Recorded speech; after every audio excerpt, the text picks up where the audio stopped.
Welcome to the sleepy underworld, a place where romance blooms, magic sparkles, and timeless fairy tales are reimagined for the dreamers of today. From heart-stirring romances to spellbinding adventures, every story is a soothing escape into a realm of love, wonder, and charm. So curl up, press play, and let us carry you away to the land of dreams. Don't forget to like this video, subscribe to the channel, and leave a comment. We'd love to know in what part of the world you are watching and what is your favorite tip for a good night's sleep. Thank you for watching and enjoy the video.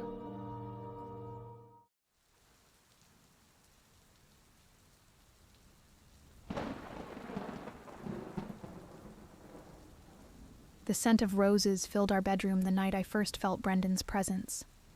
Fresh roses, though none bloomed in our garden that bitter November.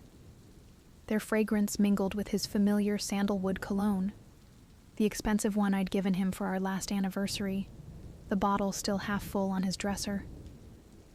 My heart lurched against my ribs as warmth enveloped me, as tangible as his embraces had always been. Brendan. The name escaped my lips like a prayer, barely disturbing the stillness of the room. The roses grew stronger, and with them came a whisper of wind through the perfectly still air, carrying the ghost of his laughter. 3 weeks had passed since the accident that shattered my world. 21 days of waking up reaching for him, of coffee growing cold because I couldn't bear to drink it alone, of silence where his voice should have been. The police report was crisp and clinical. Head-on collision, drunk driver, instant death. As if the love of my life could be reduced to a few stark sentences on white paper. I'd been folding his clothes. Finally, after weeks of leaving them exactly where he'd dropped them that last morning. His blue cardigan lay across my lap, the one with the wooden buttons I'd sewn back on countless times. He'd worn it the day we met, spilling coffee on himself as he hurried into the art gallery where I worked. I'd helped him clean up, and he'd asked me to dinner right there, coffee still dripping from his sleeve. The warmth intensified, wrapping around me like an embrace. Impossible tears pricked my eyes. I thought I'd cried them all away at the funeral. "I miss you," I whispered into the empty room. "I miss you so much it hurts to breathe." The melody drifted up from downstairs, so faint I almost missed it. Our song, "Can't Help Falling in Love," playing from the grand piano Brendan had insisted on buying for our first anniversary. "Every home needs music," he'd said, those green eyes of his dancing with joy as the movers positioned it in our living room. He'd played it almost every evening, filling our home with everything from classical pieces to pop songs, his long fingers dancing across the keys while I painted in my studio nearby. My feet carried me down the stairs before I could think better of it. The piano sat untouched, gathering dust, yet the music grew stronger with each step. As I reached the bottom, a single key pressed itself, striking a clear, resonant note that hung in the air between worlds. "This isn't happening," I murmured, pressing my palms against my temples. But even as denial formed on my lips, I felt it, the distinctive brush of fingers through my hair, exactly as Brendan used to do when he passed behind me. Quiana. My name, breathed in his voice, soft as a summer breeze and rich with love. I spun around, searching for something, anything. The room remained empty, but the air felt thick with possibility. That was the beginning. The signs multiplied as days passed. Coffee brewed itself every morning at exactly 7, just as Brendan had always said it. The scent of paint and turpentine wafted from my abandoned studio, where my easel stood waiting with a blank canvas. Lights flickered in patterns too precise to be accidental, spelling out "love you" in Morse code, a game we'd played during long-distance phone calls early in our relationship. My sister Geraldine's concern grew with each story I shared. "You need help, Q," she insisted over lunch, worry etching lines around her eyes. "This isn't healthy. Brendan wouldn't want you living in denial." But how could I explain that these moments weren't denial? They were the only thing keeping me whole. That feeling Brendan's presence, however impossible, made breathing possible again. Maeve found me on a rain-soaked evening when the veil between worlds felt particularly thin. She appeared on my doorstep like something from a fairy tale, her silver hair caught up in an artfully messy bun, wearing a dress that seemed to shift colors in the porch light. "Your husband is quite the romantic," she said by way of greeting, her Irish lilt warm with amusement. "He's been leading me here for days, leaving trails of light like breadcrumbs. May I come in?" I should have closed the door. Instead, I stepped aside. Maeve moved through our home with purpose, pausing at spots where memories hung heaviest. The kitchen where Brendan and I had slow danced at midnight. The window seat where we'd planned our future. The wall where our wedding photos caught the last light of day. "Your love story has created quite a stir on the other side," she explained, settling into Brendan's favorite armchair. "It's rare to find a connection strong enough to pierce the veil. Rarer still to find one that holds after death. You can see him." Hope bloomed painfully in my chest. Her smile held centuries of understanding. "He never left, love. He's here now, standing behind you, his hand on your shoulder. He says to remind you about the fireflies." My breath caught. Our first kiss had been on a summer night, surrounded by their dancing light. We'd joked that they were nature's fairy lights, celebrating with us. Later, he'd proposed in the same spot, fireflies creating a natural constellation around us. "He's caught between worlds," Maeve continued, her expression growing serious. "Your grief, your love, they're anchoring him here. But it's dangerous for a soul to linger too long in this space. The pain," she hesitated, "it could consume him entirely." "What can I do?" I asked, desperate to protect him even now. "Learn to live again," she said simply. "He's trying to show you how." That night, I dreamed of Brendan with startling clarity. We stood in my art studio, morning light streaming through the windows. He looked exactly as I remembered, dark curls falling over his forehead, green eyes bright with the mischief I'd fallen in love with. "You stopped painting," he said, running his fingers over my dusty brushes. "I stopped breathing when you died." His smile held a universe of tenderness. "That's not what I asked you to do." "You didn't ask for anything. You left." The words tasted of grief and anger. "Did I?" He moved closer, and I could feel the familiar electricity of his presence. "Look around, love. Really look." The studio had transformed. My old paintings hung on the walls, but they were different, infused with an otherworldly light that seemed to pulse with life. New canvases leaned against the walls, blank but promising.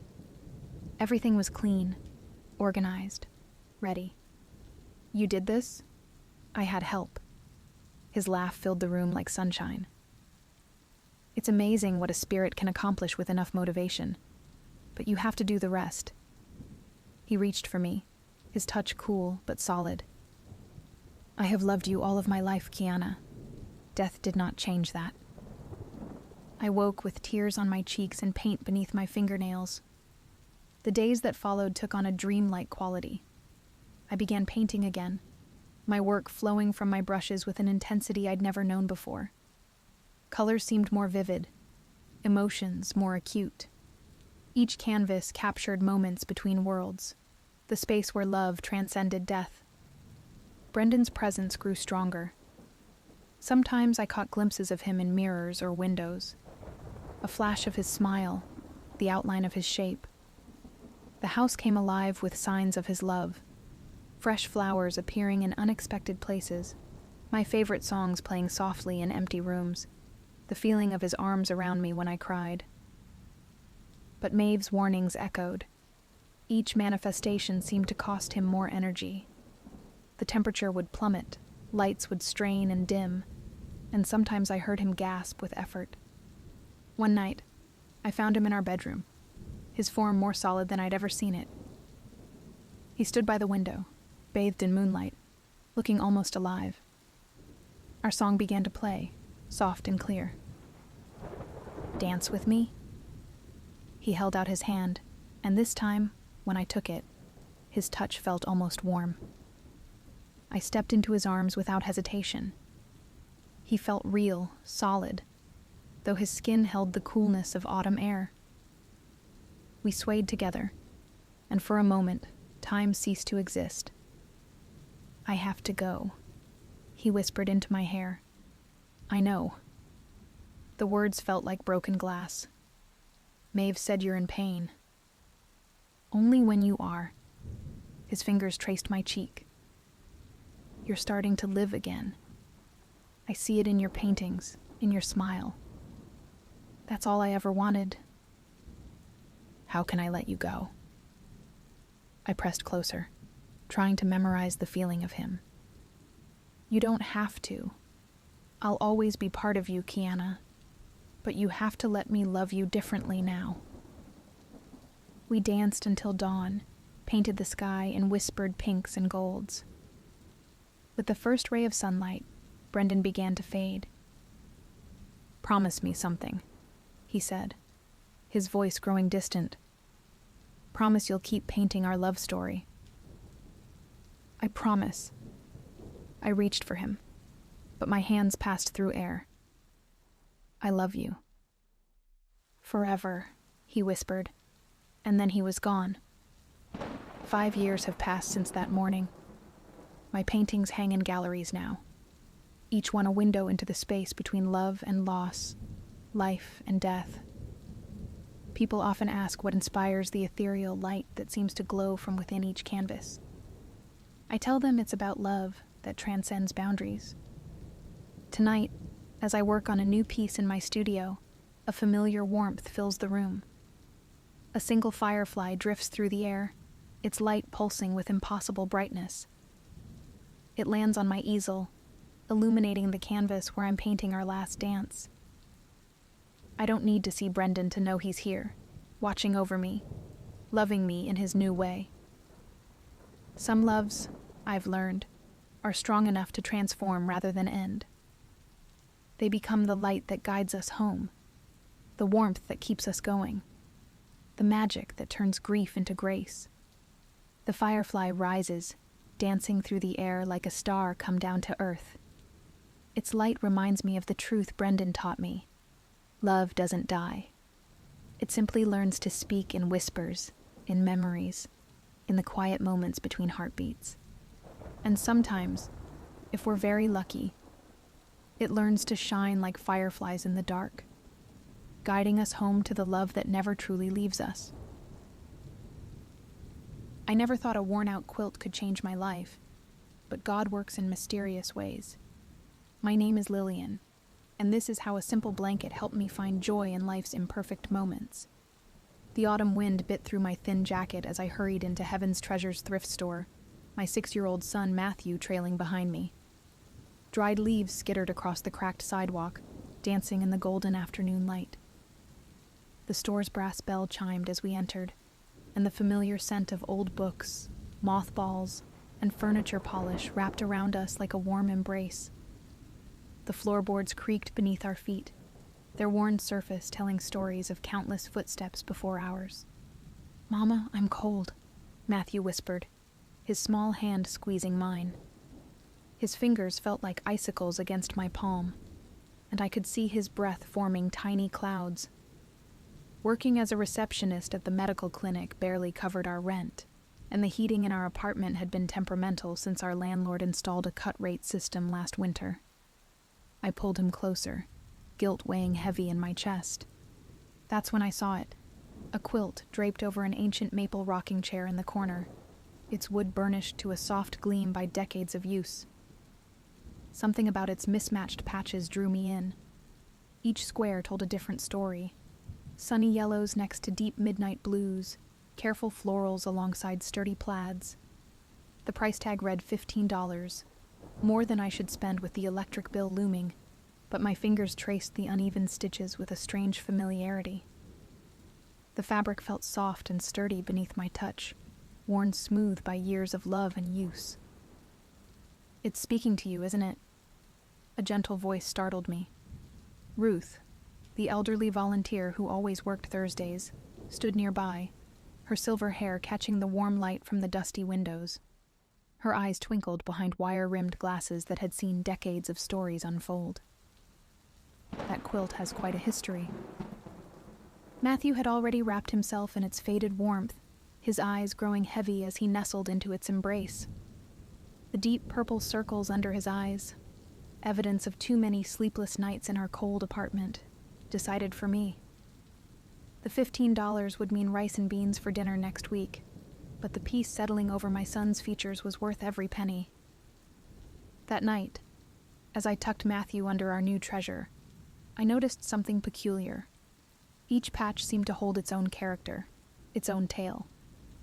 The fabric smelled faintly of cedar and thyme, with undertones of something sweetly familiar, like my grandmother's linen closet.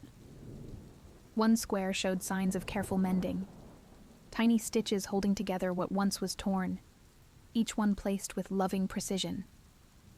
Another patch, bright red with tiny forget-me-nots, had faded unevenly, as if it had faced countless sunny days on a clothesline. Some squares were perfectly aligned, while others tilted slightly, giving the whole piece a charmingly imperfect rhythm, like a handwritten note. Over the next few weeks, I found myself studying the quilt during our nightly routine. The texture of each patch became as familiar as my own heartbeat. The smooth coolness of cotton, the sturdy ridges of corduroy, the delicate whisper of silk. Matthew would ask for stories about each square, and though I didn't know their true origins, we imagined them together. The blue gingham square became a story about courage during a storm, its pattern reminiscent of turbulent waves. The faded denim patch inspired tales of perseverance and hard work, its sturdy weave speaking of strength.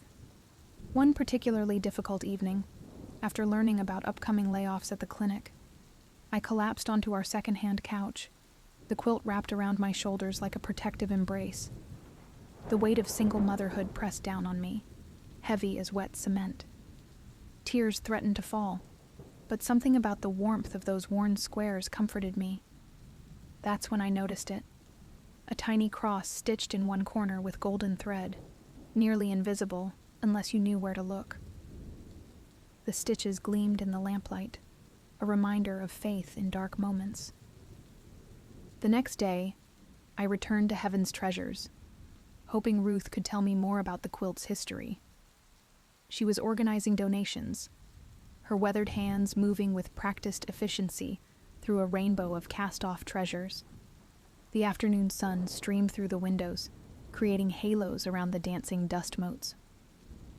I wondered when you'd come asking, she smiled, setting aside a box of old Christmas ornaments that tinkled like tiny bells. That quilt was made by the Women's Prayer Circle of Hope Valley Church back in 1985. Each woman contributed a square from something meaningful in their lives, pieces of their stories stitched together with prayer and purpose. Ruth pointed to a patch of pale yellow fabric with tiny roses, their petals so delicate they looked hand-painted. This one came from Hannah Solomon's wedding dress. She lost her husband Michael in a car accident just 3 months after they married. But instead of letting grief consume her, she started a support group for young widows. That group still meets today, 3 decades later. My fingers traced the delicate pattern, feeling the weight of Hannah's story in every thread. The fabric was silk, impossibly soft despite its age. Ruth continued, "The blue gingham? That's from Rachel Martinez's son's baby blanket. He was born with a heart condition and spent his first year in and out of hospitals. The doctors said he wouldn't live to see kindergarten. Today, he's a cardiac surgeon at Memorial Hospital, saving lives just like the doctors who saved his." As Ruth shared more stories, I began to see the quilt differently. Each imperfect stitch represented a moment when someone chose hope over despair, faith over fear. These women had faced challenges far greater than mine, yet they'd created something beautiful from their broken pieces. The quilt wasn't just fabric and thread. It was a tapestry of triumph. That night, as Matthew and I snuggled under the quilt, its familiar weight settling around us like a protective cocoon, He asked about my day. Instead of hiding my worries, I shared them, along with the stories Ruth had told me. "Mama," he said, his finger tracing the golden cross in the corner. "Maybe God gave us this quilt to remind us we're not alone. Like all these squares stick together to make something warm and nice. Even though they're all different, they fit together perfectly." His simple wisdom brought tears to my eyes. I'd been so focused on our struggles, the unpaid bills piling up on the kitchen counter, the broken heating that filled our apartment with metallic groans, the threat of losing my job, that I'd missed the beauty in our journey. We had one another, a roof over our heads, and a community of people like Ruth who cared. The next Sunday, I took Matthew to Hope Valley Church. The brick building was older now, its stained glass windows casting jewel-toned shadows across worn wooden pews, but the warmth inside remained unchanged. The sanctuary smelled of lemon polish and coffee, with undertones of aging hymnals and decades of faithful prayers. During coffee hour, I mentioned the quilt to an elderly woman named Martha. Her eyes lit up with recognition, crinkling at the corners like well-loved paper. "Oh my, you have Rebecca's prayer quilt. I helped make that." Her arthritic fingers trembled with excitement as she gestured to others nearby. Soon, we were surrounded by women sharing stories, both from the quilt's past and their own lives. Their voices wove together like the patches in our quilt, creating a symphony of memory and hope. Martha insisted on showing us the church's current prayer quilt ministry. In a sunny room upstairs, women of all ages gathered weekly to create quilts for people facing challenges. The gentle whir of sewing machines provided percussion for their laughter and chatter, while the snip of scissors and rustle of fabric created a melody of purpose. "We could use another pair of hands." Martha winked, holding out a needle and thread. "No experience necessary, just a willing heart." Though I'd never sewn before, I found myself returning each week. The room became a sanctuary of sorts, filled with the subtle perfume of warm fabric, the whisper of thread through cloth, and the steady rhythm of women working together. Sometimes Matthew would color quietly beside me while I learned to stitch, his crayons scratching softly against the paper. Other times, he'd help sort fabric squares, creating patterns that only a child's imagination could devise, his small hands moving with surprising certainty through the rainbow of choices. The women embraced us completely, wrapping us in their community. When they learned about our heating problems, Martha's son-in-law, Daniel, a handyman with calloused hands and kind eyes, offered to take a look. He fixed it for the cost of parts alone, the sound of his tools accompanied by whistled hymns. When I mentioned looking for work, Rachel's daughter told me about an opening at her real estate office. The job paid better than the clinic position, and the flexible hours meant more time with Matthew. 1 year after finding the quilt, I sat in that sunny room, adding my own square to a new prayer quilt. The fabric came from Matthew's favorite superhero pajamas, which he'd outgrown, the cotton worn butter soft from countless washes. As I stitched, the familiar scent of fabric softener rising from the cloth, I thought about how much our lives had changed. We still faced challenges, but they no longer seemed insurmountable. Each difficulty was just another patch in the greater tapestry of our lives, held together by faith, community, and love. The imperfect stitches of my square wouldn't win any awards, but they told our story, one of growth, resilience, and discovering joy in unexpected places. That evening, as Matthew and I snuggled under our precious quilt, its familiar weight settling around us like a hug, I offered a prayer of gratitude, not just for the improved circumstances in our lives, but for the lessons learned along the way. God hadn't simply handed us solutions, He'd given us something far more valuable, the wisdom to see beauty in brokenness, strength in community, and purpose in pain. Matthew's breathing grew steady as he drifted off to sleep, his warmth seeping through the quilt between us. I studied his peaceful face in the soft lamplight, then looked at the worn quilt covering us. Its imperfect squares told stories of triumph over tragedy, of faith over fear, of love over loss. But more than that, they reminded me that we're all part of a greater design, one where every tear, every struggle, every moment of joy serves a purpose. Our story, like the quilt, might not be perfect. There are crooked stitches and mismatched pieces, rips that have been mended, and patches that show their age. But that's what makes it beautiful. That's what makes it real. That's what makes it ours. As I drifted off to sleep, the quilt rising and falling with my peaceful breaths, I smiled, knowing that somewhere, another struggling soul might find this quilt years from now. They'll add their own story to its legacy, creating another patch in God's magnificent tapestry of grace.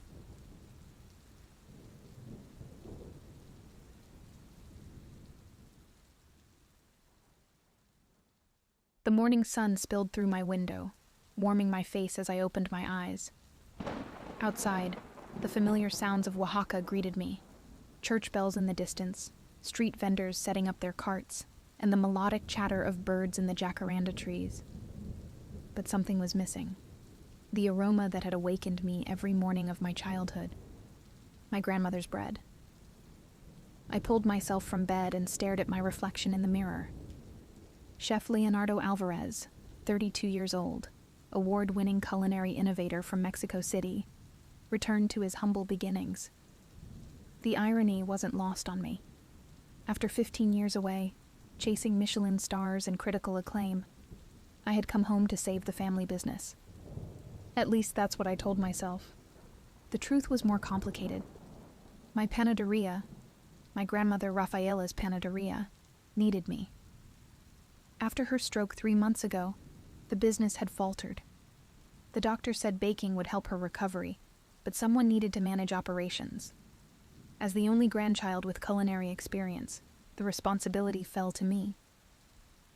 I dressed quickly in a crisp white shirt and dark jeans, no longer comfortable in the casual attire of my youth. The streets of Santa Maria hadn't changed much. The same colorful buildings, the same corner store where I once bought candy, the same faces now etched with 15 more years of living.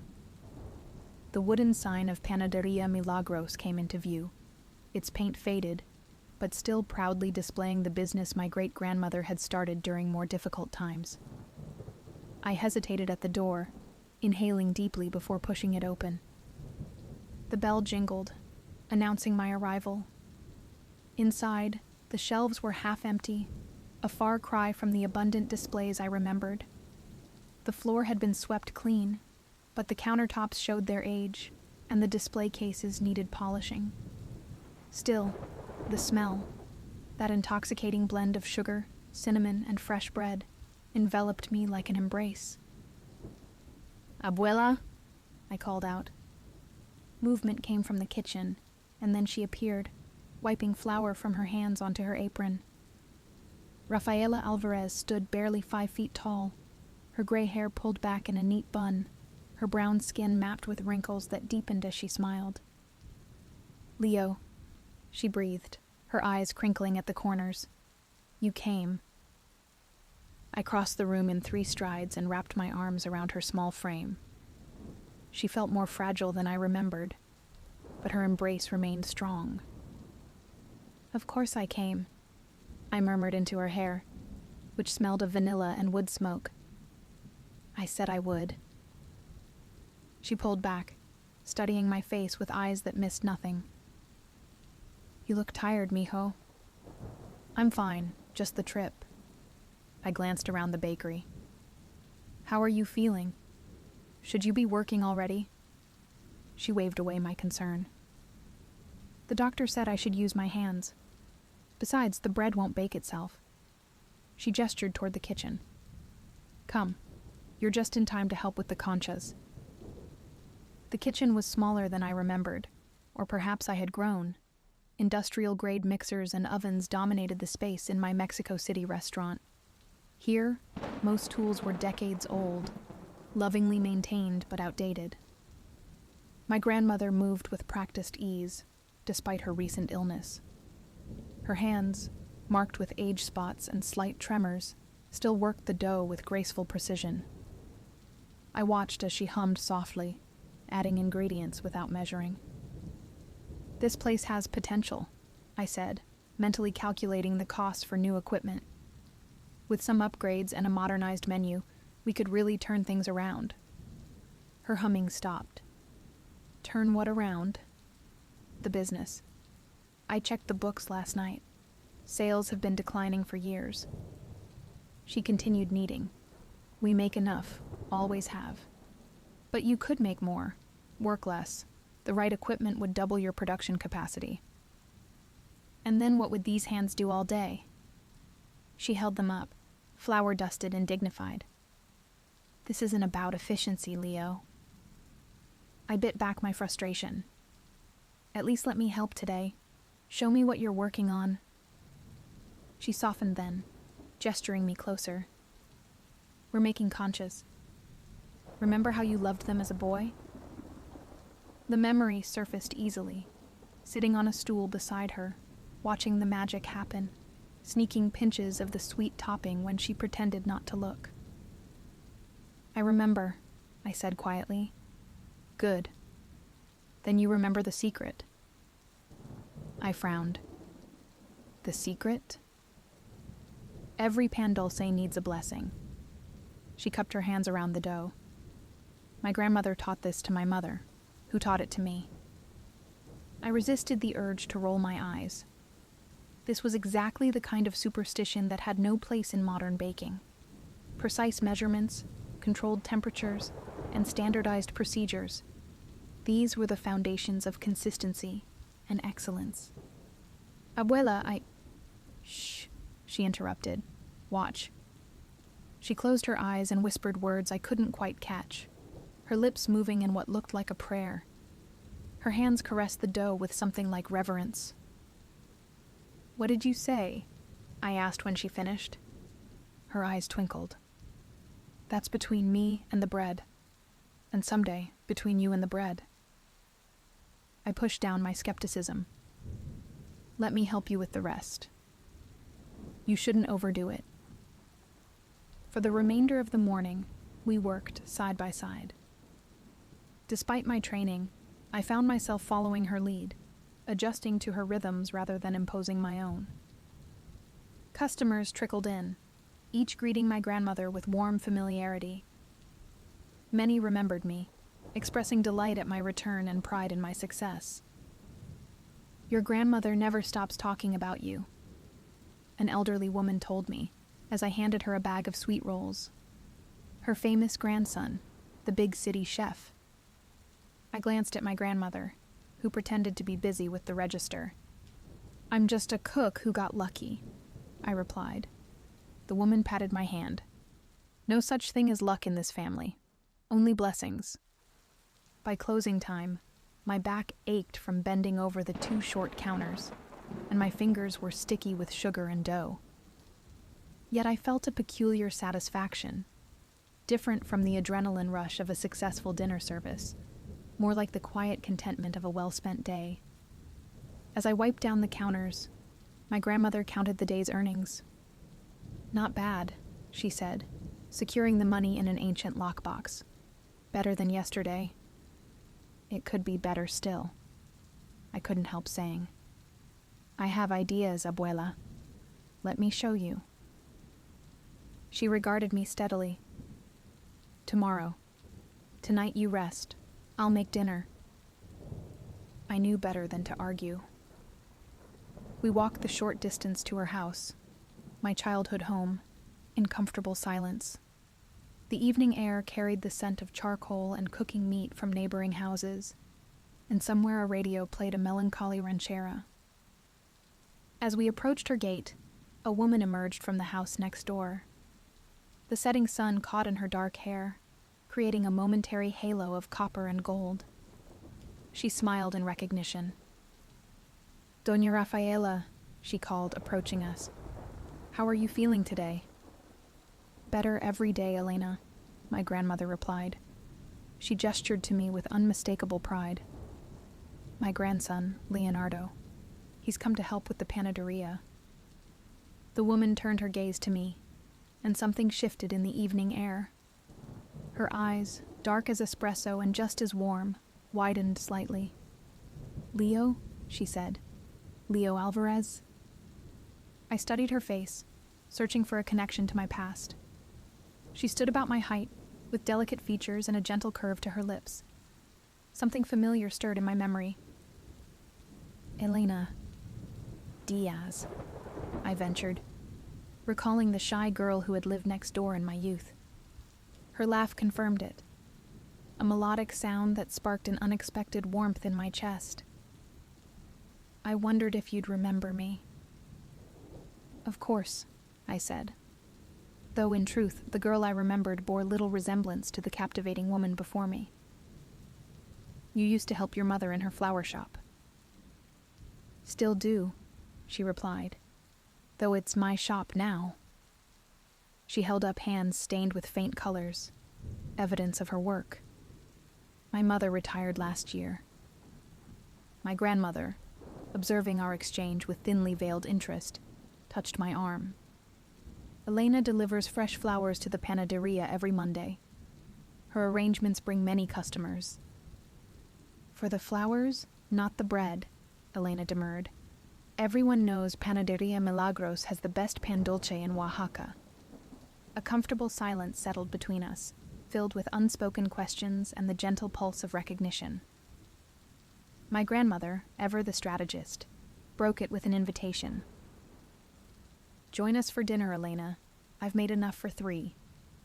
Elena hesitated, glancing at me. "I wouldn't want to impose on your family time." "Nonsense," my grandmother insisted. "Leo can tell us about his adventures in Mexico City." And so our duo became a trio. In the warm glow of my grandmother's kitchen, Elena's presence transformed a simple meal into something more significant. She asked thoughtful questions about my career, listened with genuine interest, and shared stories of the town's changes during my absence. Her hands moved expressively as she spoke, and I found myself watching them, slender fingers that revealed strength and artistic precision. "Elena teaches art at the local school," my grandmother mentioned as she served coffee after dinner. "She's very talented." "Just watercolors," Elena said modestly. "Nothing special." "I'd like to see your work sometime," I said, surprising myself with the sincerity of the offer. Her smile lit something inside me that had been dormant for too long. "I'd like that." Later, after Elena had returned to her home with a promise to stop by the bakery the next day, my grandmother gave me a knowing look. "Elena never married," she said casually, too casually. "Many have tried to win her heart." I fought a smile. "Abuela, are you matchmaking?" She lifted her chin. "I'm providing information. What you do with it is your business." That night, I dreamed not just of bread, but of flowers and color, of hands stained with pigment and possibility. I woke with the first light, eager for the day in a way I hadn't felt in years. The panaderia's morning routine grounded me. My grandmother and I fell into a rhythm, her teaching, me learning, both of us creating. As promised, Elena arrived mid-morning, carrying a small bouquet of wildflowers. "For the counter," she explained, placing them in a simple glass vase. The vibrant blooms transformed the space, drawing the eye and adding life to the worn surroundings. I watched her arrange the flowers with the same care my grandmother gave to her dough. "You have a gift," I said. She looked up, a hint of color touching her cheeks. "It's just practice." Her gaze fell on the tray of bread I was preparing. "Like you're baking." "That's mostly my grandmother's doing. I'm just following instructions." "Don't believe him," my grandmother called from the kitchen. "He has the touch. He just doesn't know it yet." Elena smiled. "The touch?" "My grandmother believes baking is more magic than science," I explained, keeping my voice low enough that Abuela wouldn't hear my skepticism. And you don't? I hesitated. I believe in technique and precision, measurable elements. And yet, Elena said, adjusting a flower in her arrangement, 2 bakers can follow the exact same recipe and produce entirely different results. How do you explain that? The question lingered after she left, resonating through my day as I worked alongside my grandmother. When we placed our breads in the oven, I found myself wondering about the unmeasurable elements. Intention, feeling, and the subtle ways our hands communicated with the dough. Over the next week, a pattern emerged. Mornings and days devoted to the bakery, learning my grandmother's recipes, and implementing small improvements. Evenings often spent with Elena, sometimes at her invitation, sometimes at my grandmother's orchestration. We walked through the town's central plaza, sat on my grandmother's porch watching fireflies dance in the gathering dusk, and talked about art and food and the peculiar mix of longing and belonging that comes from staying rooted in one place. I learned that Elena had studied art in Mexico City, not far from my culinary school, though our paths had never crossed. She had returned to care for her ailing father, intending to leave again after his passing, but found herself increasingly tethered to the community, its rhythms, and needs. Sometimes, she confided one evening as we sat beneath a jacaranda tree in full bloom, I wonder about the life I might have had in the city. Do you regret staying? I asked, watching the play of moonlight across her features. She considered this. No, but I wonder, don't you? About the roads not taken? The question pierced deeper than she could know. I thought of my restaurant in Mexico City, the acclaim I'd worked so hard to achieve, the emptiness that had followed. Success without connection had proved a hollow victory. More and more, I admitted. Our conversation drifted to lighter topics, but something had shifted between us. A recognition of shared questions, of parallel journeys diverging and converging. When I walked her home that night, her hand found mine in the darkness, our fingers intertwining with natural ease. At her door, we hesitated in that ancient dance of attraction and uncertainty. Will you show me your studio tomorrow? I asked, reluctant to end our evening. After the bakery closes, she promised. Her eyes held mine, and in them, I saw a reflection of my own desire. Not just physical attraction, though that simmered between us, but a deeper yearning for connection, for understanding. I touched her cheek gently, my thumb tracing the curve of her smile. She leaned into the touch, her eyes closing briefly. Good night, Leonardo, she whispered, my name on her lips a kind of invocation. Good night, Elena, I replied, forcing myself to step back, to give her space and time. Some things, like bread and relationships, couldn't be rushed. The following day stretched endlessly, my attention split between the tasks at hand and the evening to come. My grandmother, observant as ever, noticed my distraction. The bread knows when your mind wanders, she chided gently. It feels neglected. I laughed.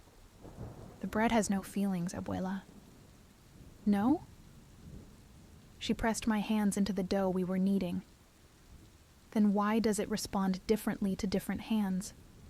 Feel how it changes, how it yields. I focused on the sensation, the slight resistance giving way to elasticity, the warmth emanating from the living yeast, the subtle transformation occurring beneath my fingertips. For a moment, I almost felt what she described, a connection beyond the physical, a communication between the maker and the made. Every creation carries the intention of its creator, she said, watching my expression. Your bread, Elena's flowers, they hold the energy of your hands, your thoughts, your heart. I started to dismiss her words as superstition, but something stopped me. Perhaps the sincerity in her eyes, or the growing awareness that my rational approach to baking had yielded technically perfect, but somehow soulless results. "What intention should I give this bread?"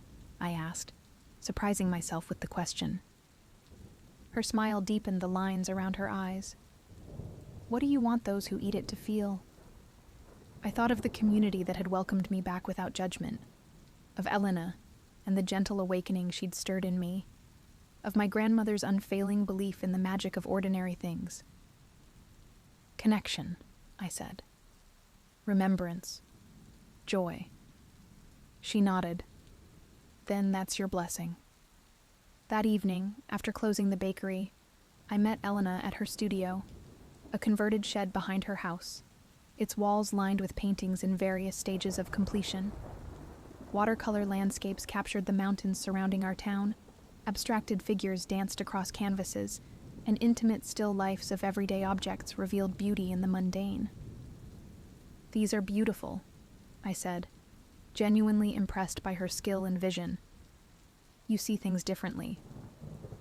She shrugged, but I noticed the pleasure my words brought her. "I just pay attention." My eye caught on a particular painting, a small, detailed study of hands kneading bread, the light falling across flour-dusted fingers, revealing both strength and tenderness. "When did you paint this?" I asked, moving closer to examine it. "Last year." She stood beside me, our shoulders touching lightly. "I used to watch your grandmother through the bakery window sometimes, the way her hands moved. It fascinated me." "May I?" I hesitated. "Could I buy this one?" She turned to me, surprise evident in her expression. "You want to buy my painting?" "Very much." She considered me for a long moment, then shook her head. "No." Before disappointment could settle, she added, "But I'll give it to you. As a welcome home gift." The simple gesture touched me deeply. "Thank you," I said, my voice rougher than intended. We stood close, the painting between us, a captured moment of creation and care. The air thickened with unspoken desire, the space between us charged with attraction. "Leonardo," she breathed, my name now an invitation on her lips. I set the painting carefully aside before drawing her into my arms. Our first kiss tasted of possibility, tentative at first, then deeper, a slow exploration of sensation and newfound connection. Her body fit against mine as though designed for this embrace, her hands sliding up my chest to rest against my heart. When we parted, breathless and flushed, she laughed softly. "I used to daydream about this when we were teenagers, before you left for the city." "Really?" I tucked a strand of hair behind her ear, marveling at its silken texture. "I had no idea." "You never noticed me then." There was no accusation in her tone, only a statement of fact. "You were always looking toward the horizon." "I see you now," I promised, drawing her close again. That night marked a beginning, though of what, neither of us was entirely sure. We moved cautiously, aware of the fragility of new connections and the complexity of our separate lives. Yet each day drew us closer. Shared meals, lingering touches, conversations that stretched long into the night, and increasingly passionate embraces that left us both yearning for more. My grandmother watched our budding romance at the bakery with poorly concealed satisfaction. "Elena has always had a good heart," she commented one morning as we prepared the day's bread. "And good hands.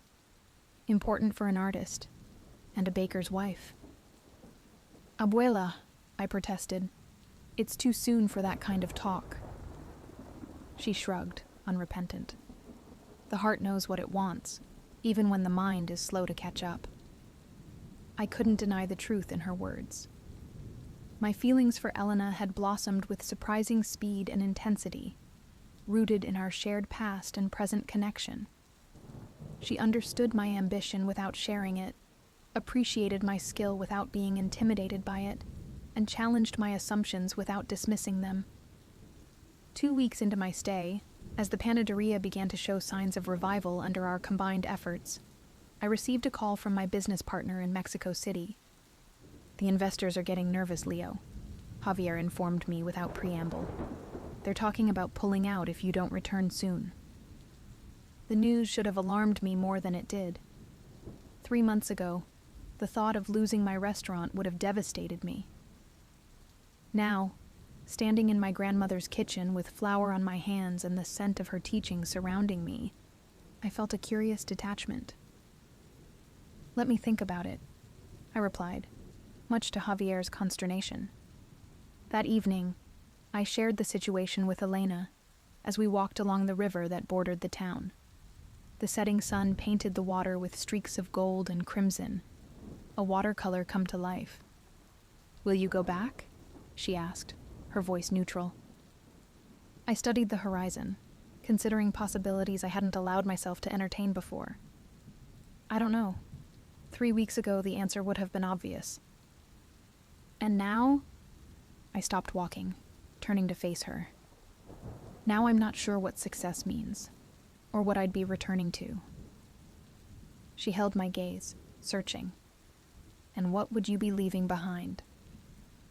The question hung between us, weighted with implications neither of us was ready to voice aloud. I reached for her hand, interlacing our fingers. "A possibility," I answered honestly. "Something I'm not ready to walk away from." Her smile ignited something inside me. Determination mingled with desire, and certainty amidst the confusion. That night, our relationship deepened, and we crossed the threshold from attraction to intimacy. In the privacy of her small house, we discovered one another with the wondering attention of artists appreciating a masterpiece. Her skin glowed like honey in the lamplight, her body responding to my touch with an openness that humbled me. We moved together in a dance as old as humanity, yet uniquely ours, learning the language of our pleasure, building toward a shared release that left us breathless and transformed. Afterward, as she lay curled against my side, her head resting on my chest, I traced patterns on her bare shoulder and considered the unexpected turn my life had taken. "What are you thinking?" she murmured, pressing a kiss to my collarbone. "That coming home was supposed to be temporary," I replied. "A duty, not a journey." She propped herself up on one elbow, studying my face in the dim light. "And now I'm wondering if leaving was the detour, not the return."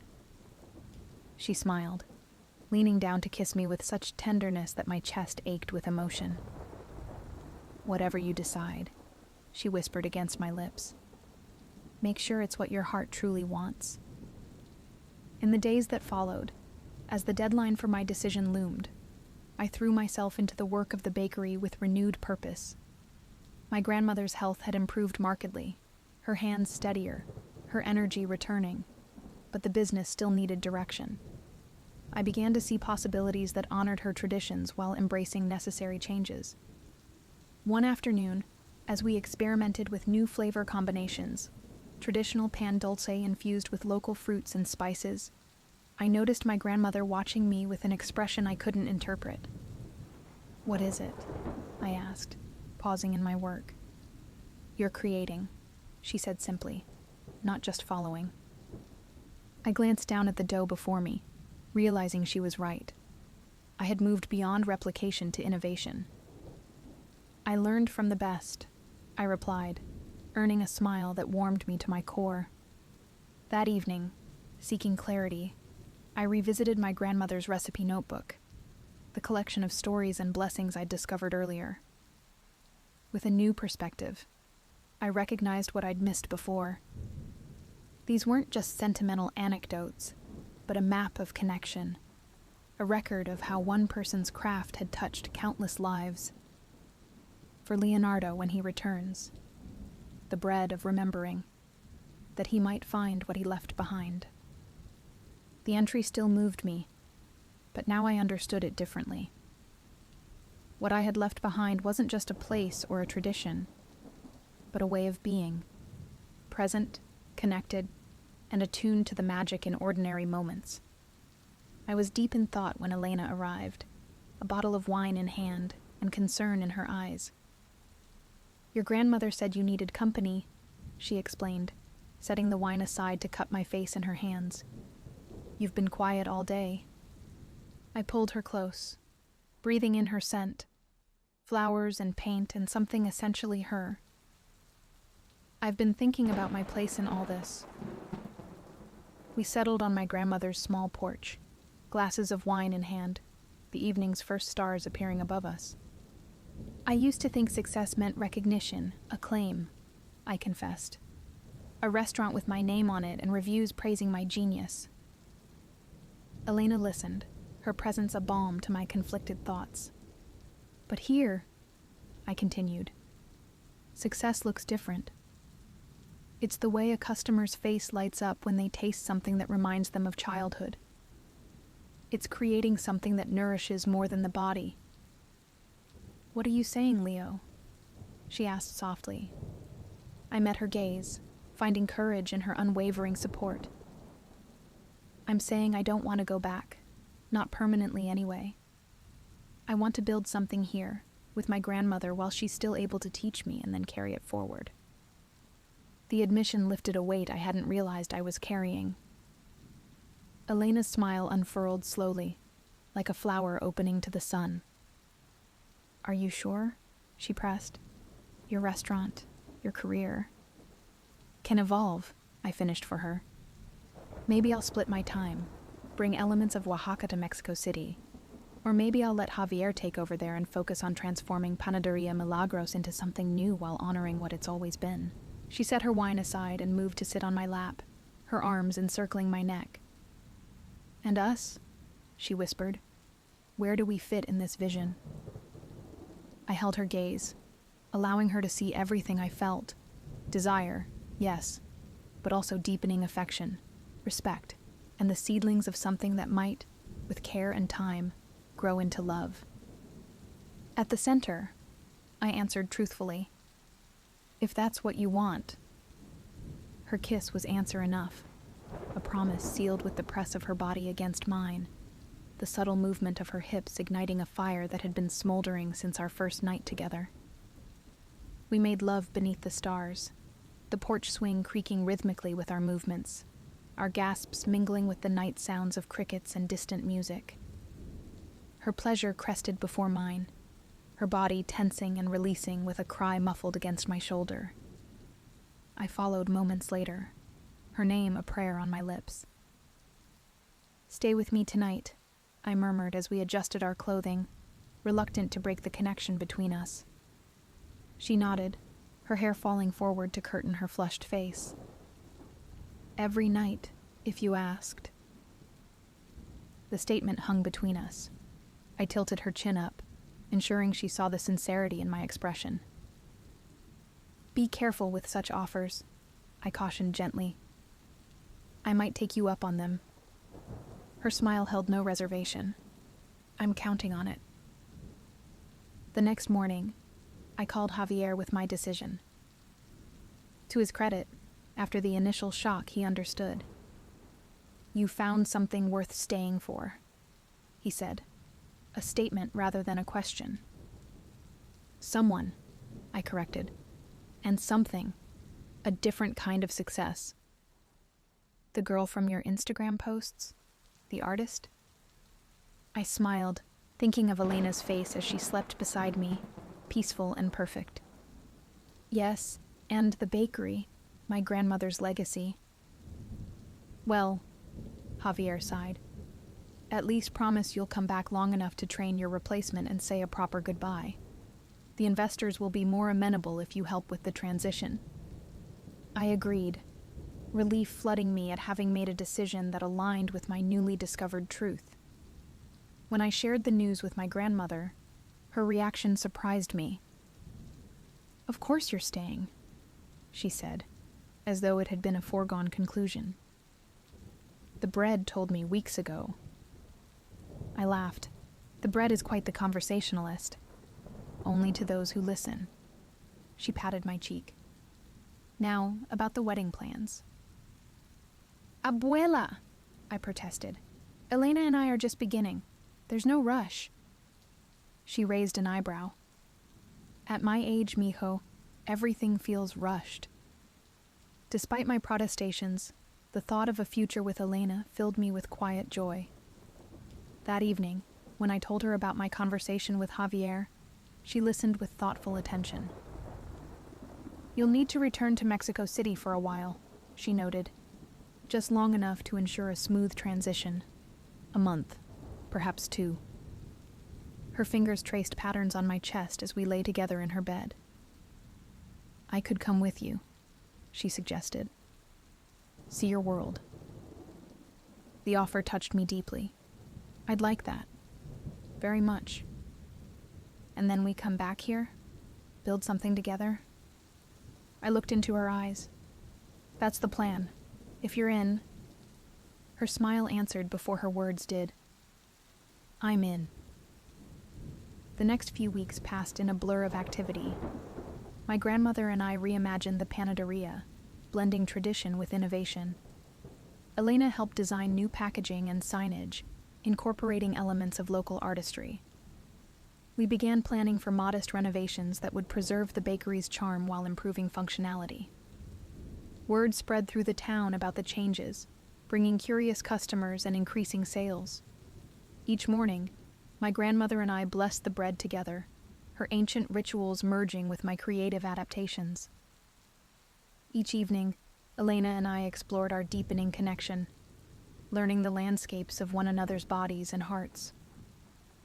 On my final night before departing for Mexico City, Elena promising to join me in a week after settling matters with her flower shop, my grandmother presented me with a gift, her recipe notebook, with a new entry added on the final page. For Leonardo and Elena, the bread of beginning, that they might create something as nourishing as their love. Tears pricked my eyes as I read the words. Abuela. She embraced me, her small frame containing immeasurable strength. You understand now, don't you? What I've been trying to teach you.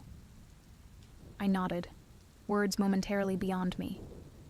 The magic wasn't in superstition or ritual, but in presence, in showing up fully for the work of our hands and hearts, in connecting deeply with those we serve, in recognizing the sacred in the everyday.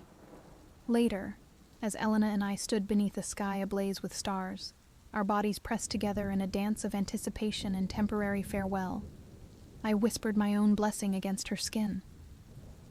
For us, I murmured, tracing the curve of her hip, the dip of her waist, the softness of her breast, the sweetness of return, that we might always find a home in one another's arms.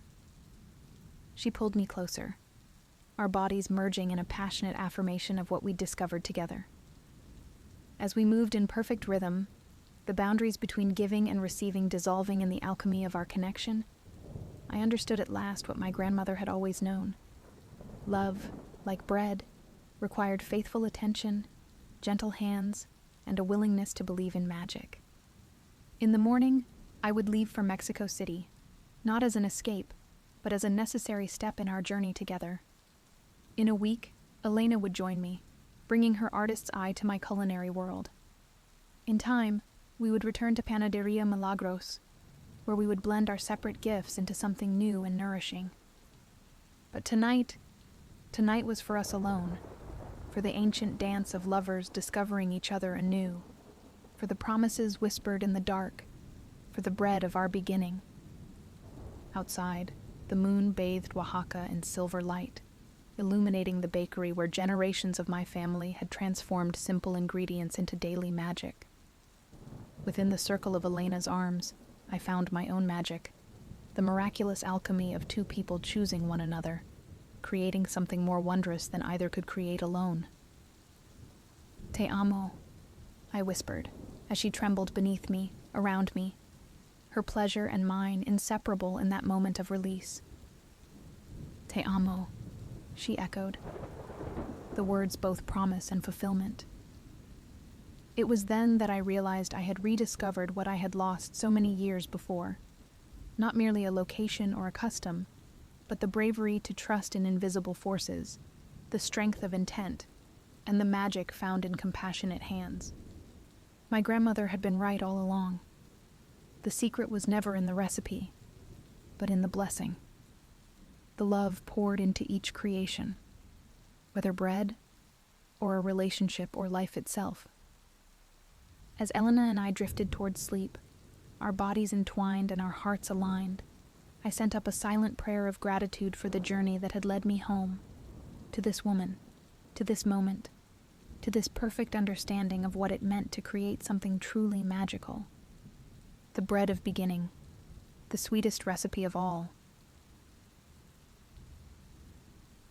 The lunar veil shimmered above me like a gossamer curtain of starlight, but something darker lurked behind its ethereal beauty. Blood had been spilled on nights like this before. Witch blood, vampire blood, all of it seeping into the earth beneath my feet.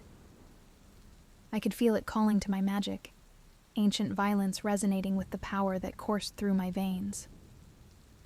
I hadn't meant to venture this far from the Coven's sanctuary. The Boundary Woods held dangers far worse than vampires, things that slithered through shadow and whispered promises that could drive even the strongest witch mad. But something pulled me forward, each step carrying me deeper into the midnight realm where magic grew wild and untamed. My fingers tingled with excess energy, small sparks of violet light dancing between them. The magic within me responded to the rare alignment above, growing stronger with each passing moment.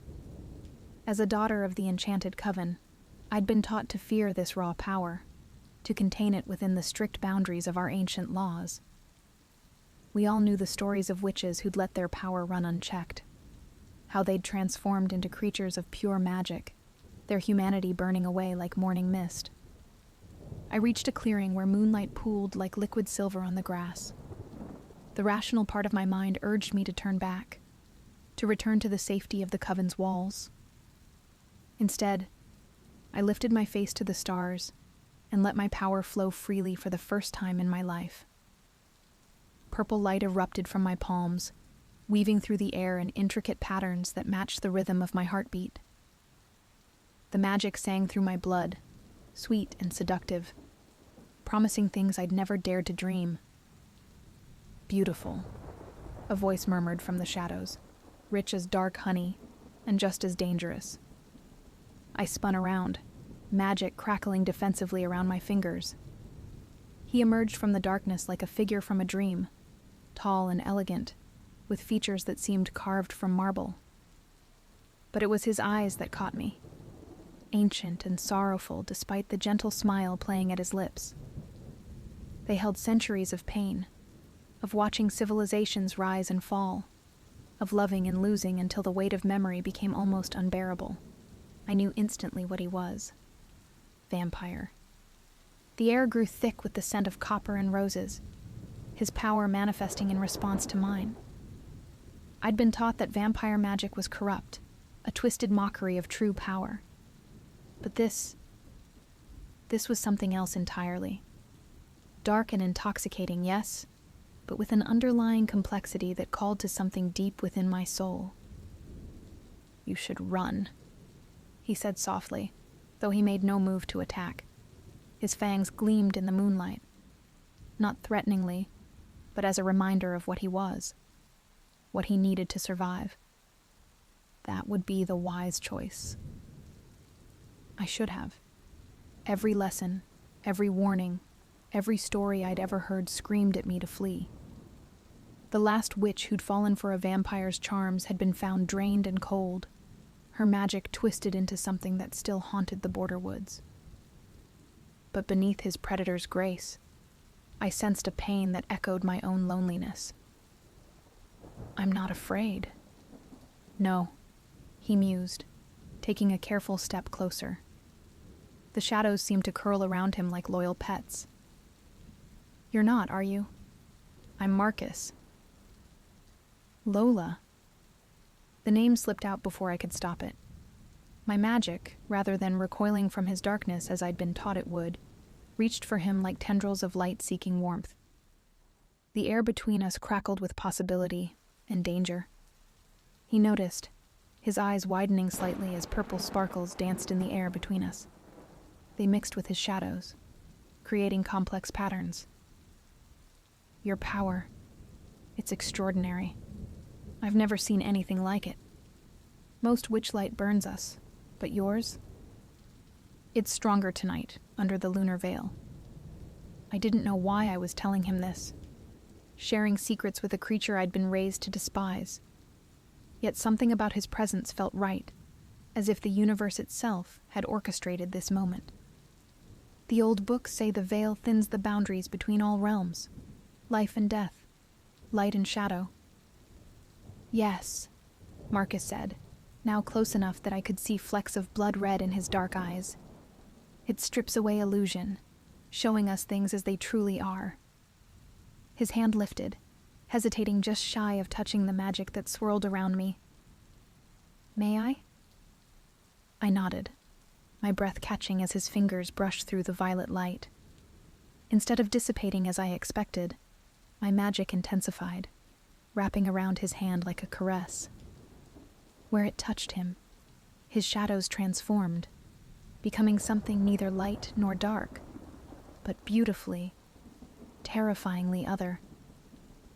A gasp escaped him, wonder replacing the sorrow in his expression. Impossible, he whispered. I haven't felt anything so purely alive in centuries. His voice caught on the word alive, centuries of loss echoing in that single syllable. My heart raced as he stepped closer still, our energies intertwining in the space between us. Everything I'd been taught about vampires, their coldness, their cruelty, their emptiness, crumbled in the face of the gentle awe I saw in Marcus's eyes. Yet I couldn't forget what he was. Even now, I could sense the predator beneath his civilized veneer, the hunger that was as much a part of him as magic was of me. That first night changed everything. We talked until dawn threatened the horizon, sharing pieces of ourselves that we'd never dared show anyone else. He told me of his turning centuries ago, of watching everyone he loved grow old and die while he remained unchanged, of the madness that took some vampires after their first century, when the weight of accumulated time became too much to bear. I spoke of the suffocating weight of coven expectations, of being the most powerful witch of my generation, but never being allowed to fully embrace that power, of the whispers that followed me, wondering if I'd follow in my grandmother's footsteps. They'd executed her for dark magic when I was young. Her screams still haunted my dreams. I should go, I said finally, though every fiber of my being protested the idea of leaving. The coven will notice my absence, and they will be looking for me. The stronger a witch's power, the more closely she was watched. Marcus caught my hand as I turned to leave, his touch sending shivers of electricity through my entire body.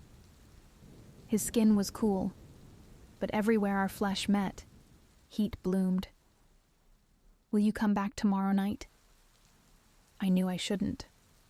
The penalty for consorting with vampires was severe, exile at best, a fate worse than death at worst.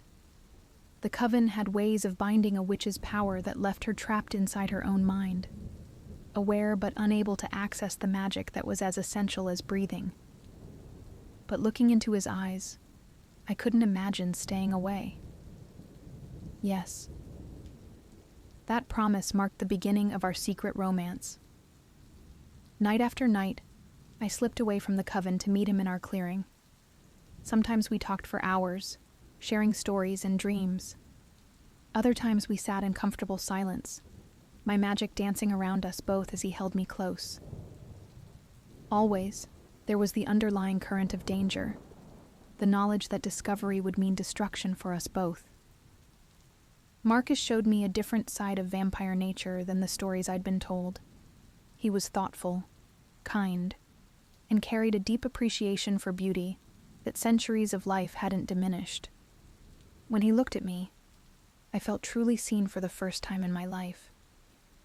Yet he never hid his darker nature. I learned to recognize the signs of his hunger, the way his eyes tracked the pulse in my throat, how his fangs would emerge when passion ran high. Our first kiss happened beneath a crescent moon. His lips were cool against mine, but they warmed quickly as magic sparked between us. I tasted copper as his fangs grazed my lower lip, not breaking the skin, but promising darker pleasures. The moment we touched, power surged through me like never before, turning every nerve ending to starlight. Marcus pulled back with a gasp, his eyes wide with wonder and tinged with crimson. "Your magic," he breathed. "It's inside me. I can feel it." A drop of my blood stained his lips, and where it touched him, his skin seemed to glow from within. I could feel him too, the depth of his emotions, the weight of his years, the growing light in his soul that matched the glow in mine. But I also felt his darkness, the predator's instincts that were as much a part of him as his heart. It should have frightened me. Instead, it thrilled me. From that moment on, our bond grew stronger with each passing night. My magic responded to his presence instinctively, reaching for him even before I saw him. And though he had no magic of his own, I swore I could feel echoes of power stirring in him when we were together. Sometimes, in moments of passion, my magic would sink into him completely, making his eyes glow with violet fire. But paradise, as always, proved fleeting. The first sign of trouble came in the form of whispers among the coven elders, stories of strange magical disturbances in the boundary woods, of power signatures that didn't match any known spells. Worse were the reports of dead animals found drained of blood, their bodies surrounded by circles of wildflowers that bloomed out of season, vampire feeding mixed with witch magic, in a way that terrified both sides. I knew they were sensing the unique blend of my magic with Marcus's vampire energy. But I couldn't stop meeting him. The thought of never seeing him again hurt more than any punishment the coven could devise. My power grew stronger with each encounter, responding to his darkness in ways that both thrilled and frightened me. The vampire clan noticed too. Marcus told me of growing suspicion among his kind, of questions about where he disappeared to each night. Some claimed they could smell witch magic on him, while others whispered that he was changing, becoming something neither fully vampire nor fully human. We knew discovery was inevitable, but we clung to our stolen moments with desperate intensity. Each kiss carried the taste of danger, each touch held the possibility of revelation. My magic began to show traces of shadow, while Marcus's vampire nature took on aspects of light. We were changing each other in fundamental ways, becoming something entirely new. The breaking point came during the harvest moon. Blood magic ran strongest on such nights, and both vampires and witches grew more dangerous with its influence. We'd been careless, too lost in each other to notice the search parties until they were upon us. Witches and vampires converged on our clearing from all sides, their shock at finding us together quickly turning to rage. Abomination. The coven leader's voice cracked like thunder as she saw Marcus's arms around me, my magic wrapped protectively around us both. Her own power manifested as sickly green light that reeked of decay, proof that her public face of purity hid darker practices. You dare corrupt one of our own. The vampire elder's response was equally venomous, his ancient form shifting between man and monster as his control slipped. Marcus, you dishonor your entire bloodline by consorting with this witch. Have you forgotten what their kind did to your sister? I felt Marcus tense beside me, an old pain flaring through our bond. Later, he would tell me the full story, how his sister had fallen in love with a witch centuries ago, how the coven had turned her into a living weapon against her own kind. But in that moment, his voice remained steady. The only dishonor is in clinging to ancient hatred when love offers a better way. Love? The coven leader spat the word like poison, and the grass withered where her spittle landed. There can be no love between light and shadow. Lola, Step away from that creature now, and perhaps we can cleanse you of this taint." But I stood my ground, power building around me like a storm. Where my magic met Marcus's darkness, it created something new. Neither light nor shadow, but a force that made reality itself shudder. He's not the monster here. You are. All of you, letting blind prejudice rule your hearts. The battle that followed was chaos. Spells and vampire powers clashed as both sides attempted to tear us apart. Marcus and I fought back to back, his strength complementing my magic in perfect harmony. Blood and power mingled in the air as ancient enemies unleashed centuries of hatred. But we were badly outnumbered, and eventually, they separated us. As they dragged us away from one another, I heard Marcus's voice in my mind, stronger than ever before. "The Astral Grove. It's real, Lola. Meet me at the ancient oak when the moon is highest tomorrow night. We'll find it together." They locked me in the Coven's strongest containment chamber, thinking their wards would hold me. The walls were carved with runes of binding and painted with the blood of sacrificed magical creatures. They didn't understand that my power had grown beyond their comprehension since meeting Marcus. Love had transformed my magic into something entirely new. I waited until the moon reached its peak, before shattering their wards like glass. The backlash killed the guards instantly, their bodies turning to ash as the corrupted magic they'd wielded consumed them from within. I felt a moment of regret, but not guilt. They'd chosen their path, as I had chosen mine. The ancient oak wasn't far. It stood exactly halfway between Coven and vampire territories, marking the boundary line neither side was supposed to cross. Its branches had been watered with blood from both sides over the centuries, creating a nexus of dark power that made my skin crawl. Marcus was already there when I arrived, looking battle-worn but determined. Fresh blood stained his lips. He'd had to fight his way out, too. "I knew you'd come." He pulled me close, kissing me with fierce desperation before pulling back to cup my face in his hands. "The Astral Grove lies 3 days' journey to the north, hidden in a valley where the veils between worlds are thinnest. But the path will be dangerous. Both sides will hunt us." "I don't care," I said, meaning it with every fiber of my being. My magic reached for him instinctively, purple light twining with his shadows until it was impossible to tell where one ended and the other began. "I choose you, Marcus. I choose us." We ran that night, and every night that followed. During the day, Marcus took shelter in whatever safe spaces we could find, while I wove protection spells around us. At night, we traveled swiftly through shadow and starlight, always moving closer to our destination. They pursued us relentlessly. Witch hunters on spelled brooms filled the skies while vampire trackers stalked the ground. More than once we nearly fell into their traps. But each time, our bond grew stronger. My magic and his vampiric abilities began to blend in ways that should have been impossible, creating something entirely new. We encountered other horrors in the dark places between settlements, things that hunted both witch and vampire alike.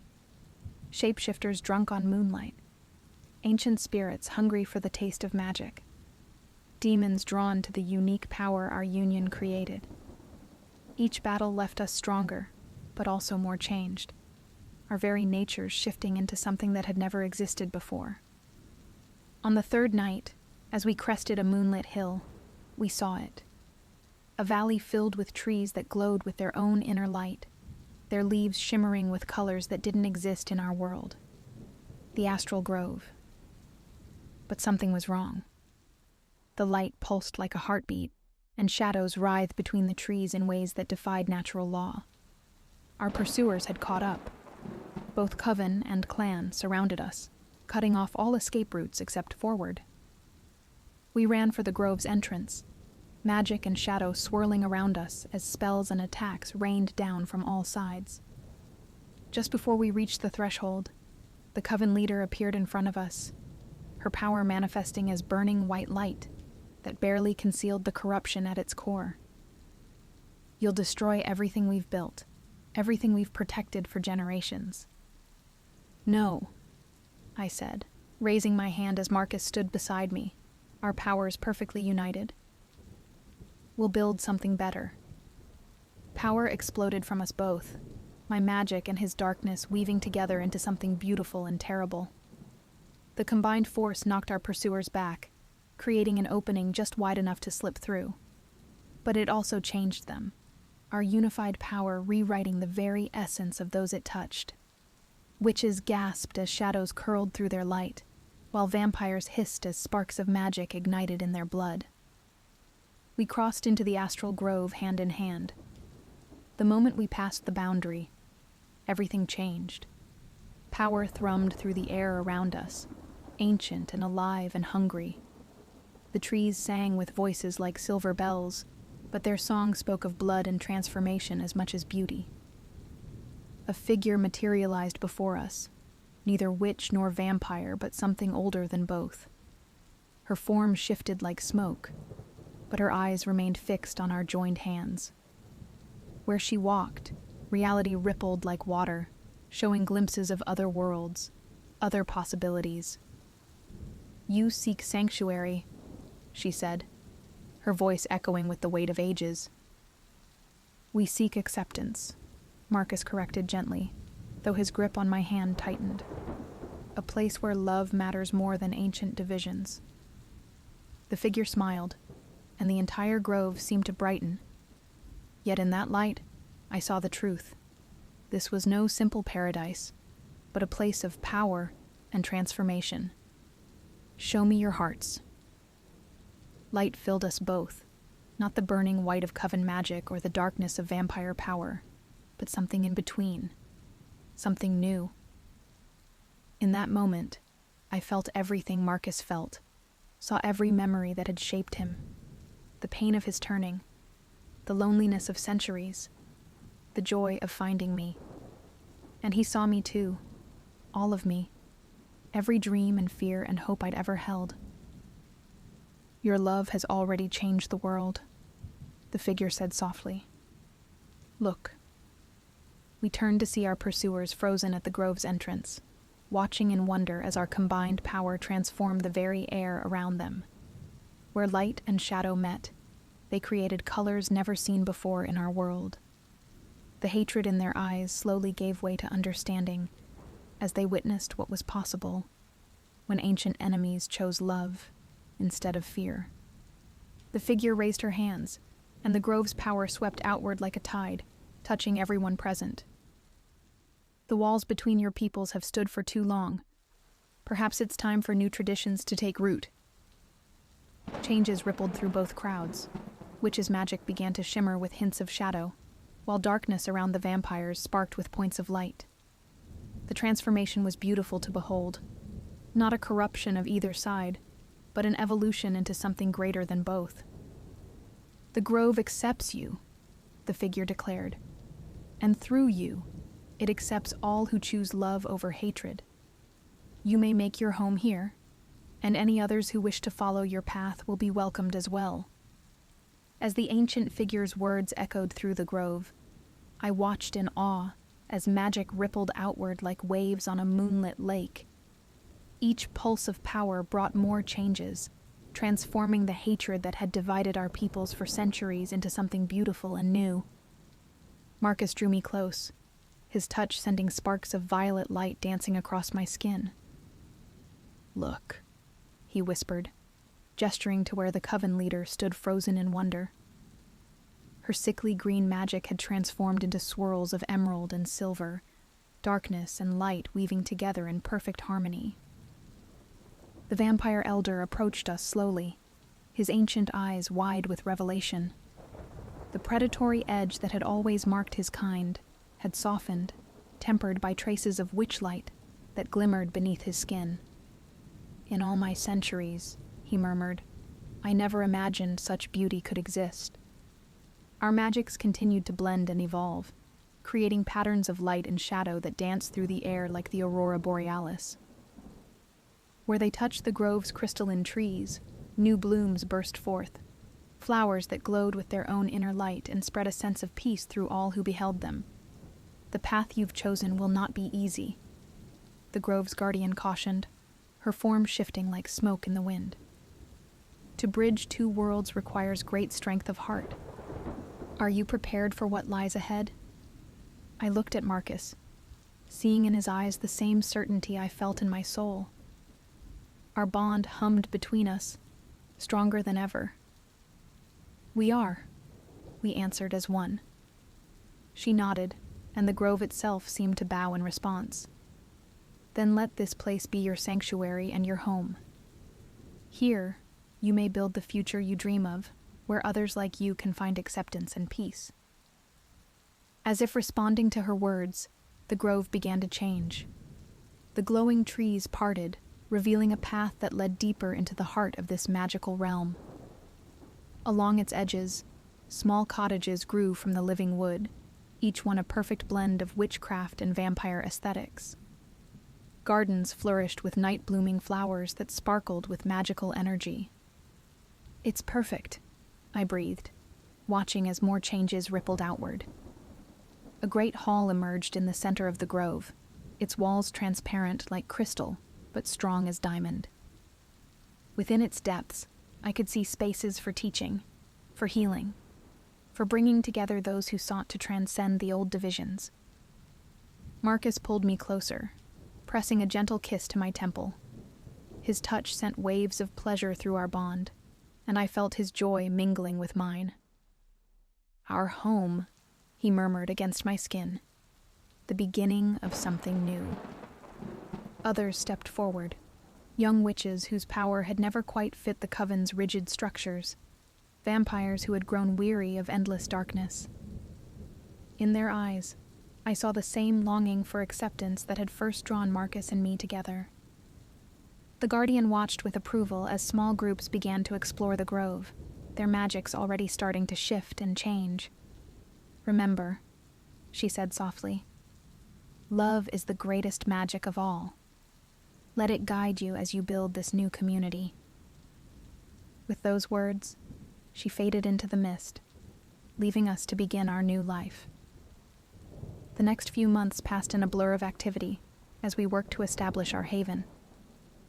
Marcus and I took up residence in a cottage near the grove's heart, where morning sun filtered through enchanted windows that protected him from its harmful rays. Each night, we walked through the grove together, our combined power helping to strengthen the magical barriers that kept our sanctuary safe. More seekers arrived with each passing moon, those who dreamed of a world where love knew no boundaries. We welcomed them all, teaching them to embrace the beautiful fusion of light and shadow that our love had birthed. Our cottage became a place of warmth and tender moments. I learned to delight in the way Marcus would pull me into his arms as sunrise approached, his cool skin warming wherever our flesh met. He discovered a passion for tending the magical gardens, his former darkness now nurturing new life. On clear nights, we would lie in a meadow of luminous flowers, watching as our magics danced together in the star-filled sky. His fingers would trace patterns on my skin, each touch igniting sparks of pleasure that made the very air shimmer around us. In those moments, the weight of centuries seemed to lift from his shoulders, replaced by a peace I'd never seen before. The transformation of our peoples continued, spreading beyond the grove's boundaries. Those who had once hunted us now sought our guidance, drawn by the promise of evolution rather than corruption. The old hatred began to fade, replaced by curiosity and hope. One evening, as we sat entwined on our cottage's porch, watching the sunset paint the grove in shades of gold and purple, Marcus touched my face with infinite tenderness. "Do you ever regret it?" he asked softly. "Leaving everything behind?" I turned to kiss his palm, feeling our magic surge at the contact. "Never," I assured him. "You are my home now. This place, this life we're building together, it's everything I never knew I needed." His smile lit up the growing darkness, and when he kissed me, I tasted the future on his lips. Endless possibilities stretching out before us like the star-filled sky above. Our magic swirled around us, light and shadow dancing together in perfect harmony. In the years that followed, our haven grew into a beacon of hope for both witches and vampires. The grove blossomed under our care, its magic evolving to support the unique blend of powers that now called it home. Children born to our community manifested abilities never seen before: healing shadows, protective darkness, light that nurtured rather than burned. Marcus and I remained at its heart, our love growing stronger with each passing season. The weight of immortality that had once tormented him became a gift rather than a curse, offering us countless years to explore the depths of our connection and watch our dream take root. Every night, as I fall asleep in his arms, I think about that first meeting in the Boundary Woods. How the lunar veil had lifted ancient shrouds, allowing us to see past centuries of prejudice to the truth in one another's hearts. Our love had changed more than just ourselves. It had opened a door to a future where light and shadow could dance together in endless, beautiful possibility. The grove pulses with magic around us, a living testament to the power of choosing love over fear.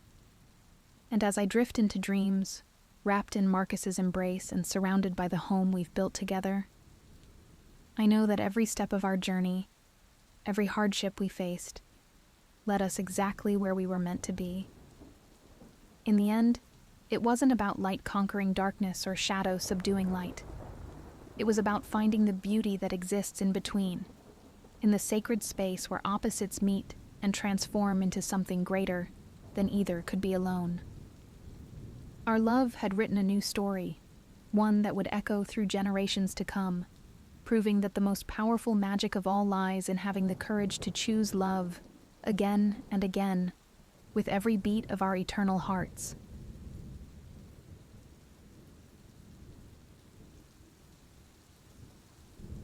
I was born during the winter solstice, when moonlight painted the snow silver, and magic ran thick through the night air. My mother named me Luna before she died, her last breath frosting in the cold air as she pressed her silver pendant into my tiny hand. "Keep it close," she whispered. "It will protect you when I cannot." The pendant thrummed with her fading heartbeat, absorbing her final spell, a mother's desperate attempt to shield her child from what she had foreseen. My father, the king, was never the same after her death. He wandered the castle like a ghost, touching the frost patterns she had once woven into the windows, staring at the aurora she had danced with on clear nights. The servants whispered that she had been the last of the true winter witches, that her death had broken something vital in the kingdom's magic. I grew up wild and free in the northern castle, where my mother's magic still lingered in every stone. The servants taught me what they could remember of her ways, how to speak to animals, to coax plants from frozen soil, to sing songs that made the northern lights ripple and dance. My father would watch me sometimes, tears freezing on his cheeks, as I made snowflakes dance in elaborate patterns just as she once had. But everything changed when Regina arrived. I was 12 when she swept into our court in a swirl of crimson silk, bringing summer's heat to our winter castle. She was beautiful in a sharp way, all angles and red lips and eyes that burned like fever dreams.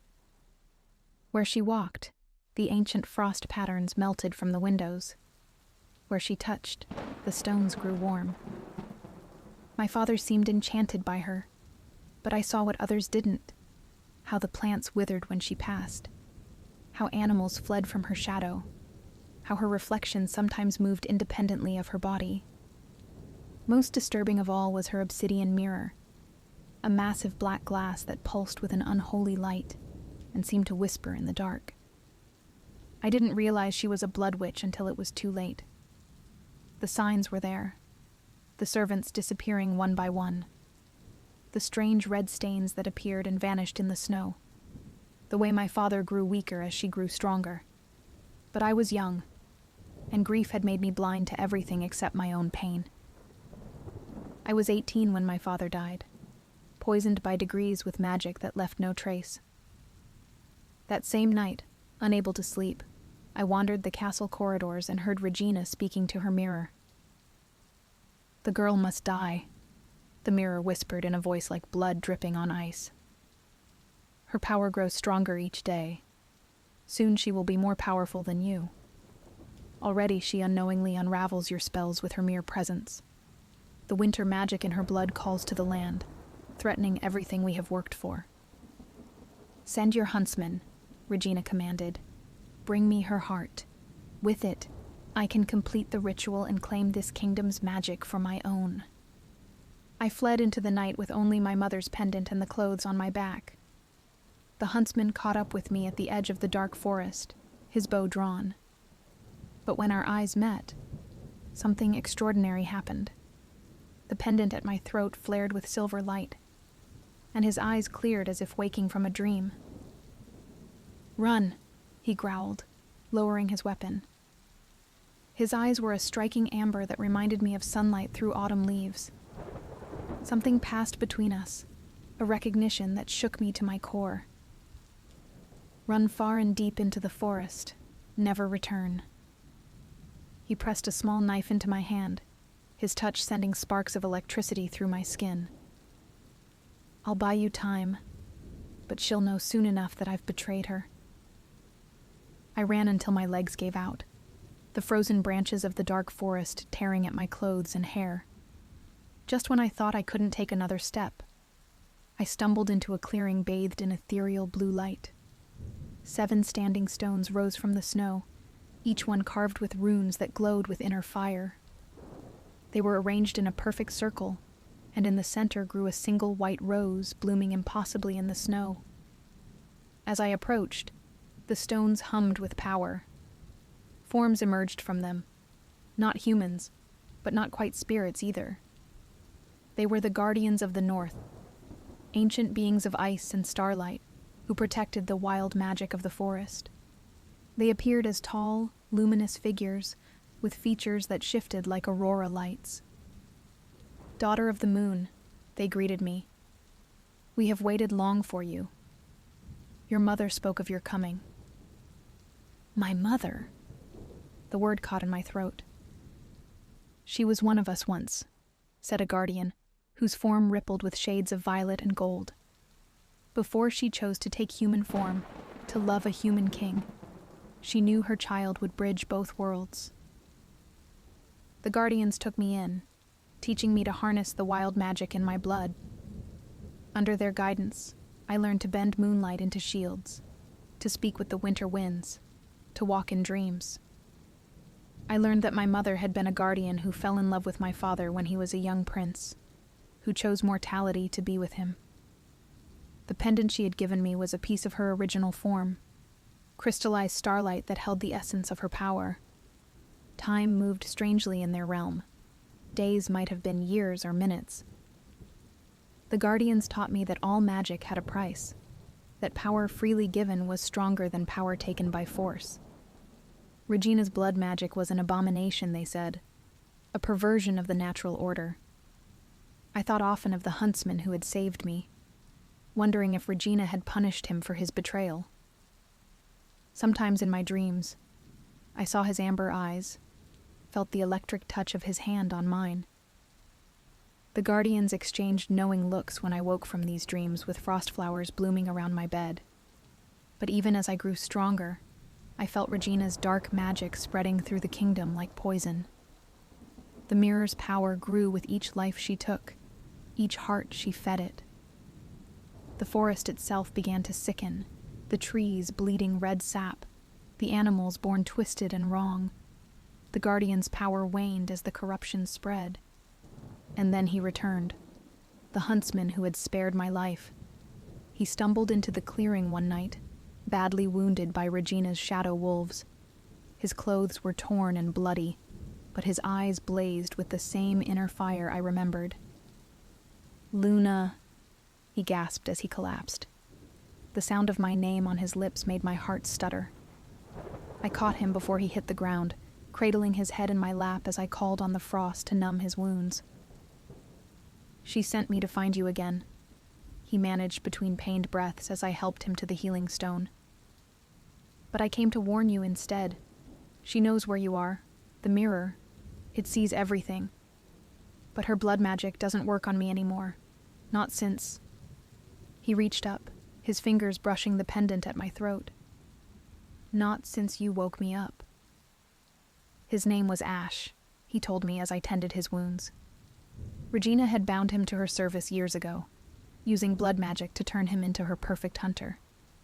He had killed for her, and collected hearts for her dark rituals, until the moment my mother's pendant broke through her spell. "Your eyes," he murmured one night as we sat beneath the aurora, his head resting in my lap as I combed my fingers through his dark hair. "They remind me of the northern lights. When I saw them that night when your pendant glowed, I remembered who I was.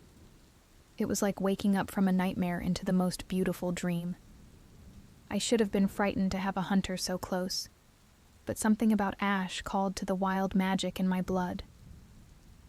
As he healed, we grew closer. He taught me to track and hunt, while I showed him the secret paths of the forest. When he smiled, a rare and beautiful thing, my heart danced like moonlight on snow. The first time we kissed was during a winter storm. We had taken shelter in a cave, and I was trying to start a fire with frozen fingers. Ash caught my hands in his, bringing them to his lips to warm them. The simple touch sent shivers through me that had nothing to do with the cold. "You've awakened something in me," he whispered against my skin. "Something I thought died long ago. When I'm with you, I feel whole, real, like the person I was always meant to be." When his lips met mine, magic sparked between us like the aurora painting the sky. The cave filled with soft blue light, and frost flowers bloomed on the walls in intricate patterns. His hands tangled in my hair as he pulled me closer, and I felt our hearts beating in perfect synchronization. Where our skin touched, little flares of magic danced like fireflies.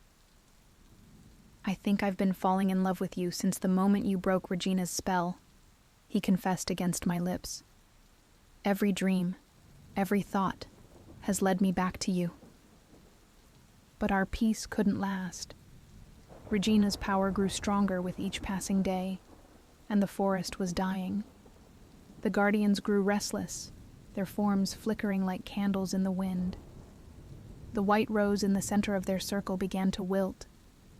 "The mirror must be destroyed," they told me. "It is the source of her power, a portal through which she draws dark magic from the void between worlds. But only one of pure heart and wild magic can shatter it, one who carries both human love and guardian power in their blood." "I'll go with you," Ash said, when I told him I had to return to the castle. He pulled me close, his warmth chasing away the eternal winter chill. "You're not facing her alone." I shook my head, though it pained me. "Her blood magic still has some hold on you. If you come too close..." "I don't care." His hands framed my face, his amber eyes fierce with love and determination.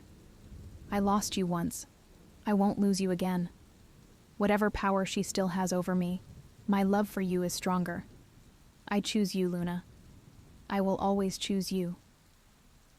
The guardians gave us their blessing and their gifts, a bow carved from ancient ice for Ash, its arrows tipped with crystallized moonlight, and for me, a crystal vial of pure starlight. "When all seems darkest," they said, "remember that love is the oldest and strongest magic of all." We returned to the castle under the cover of the longest night of the year, when Regina's power would be weakest. The journey was treacherous.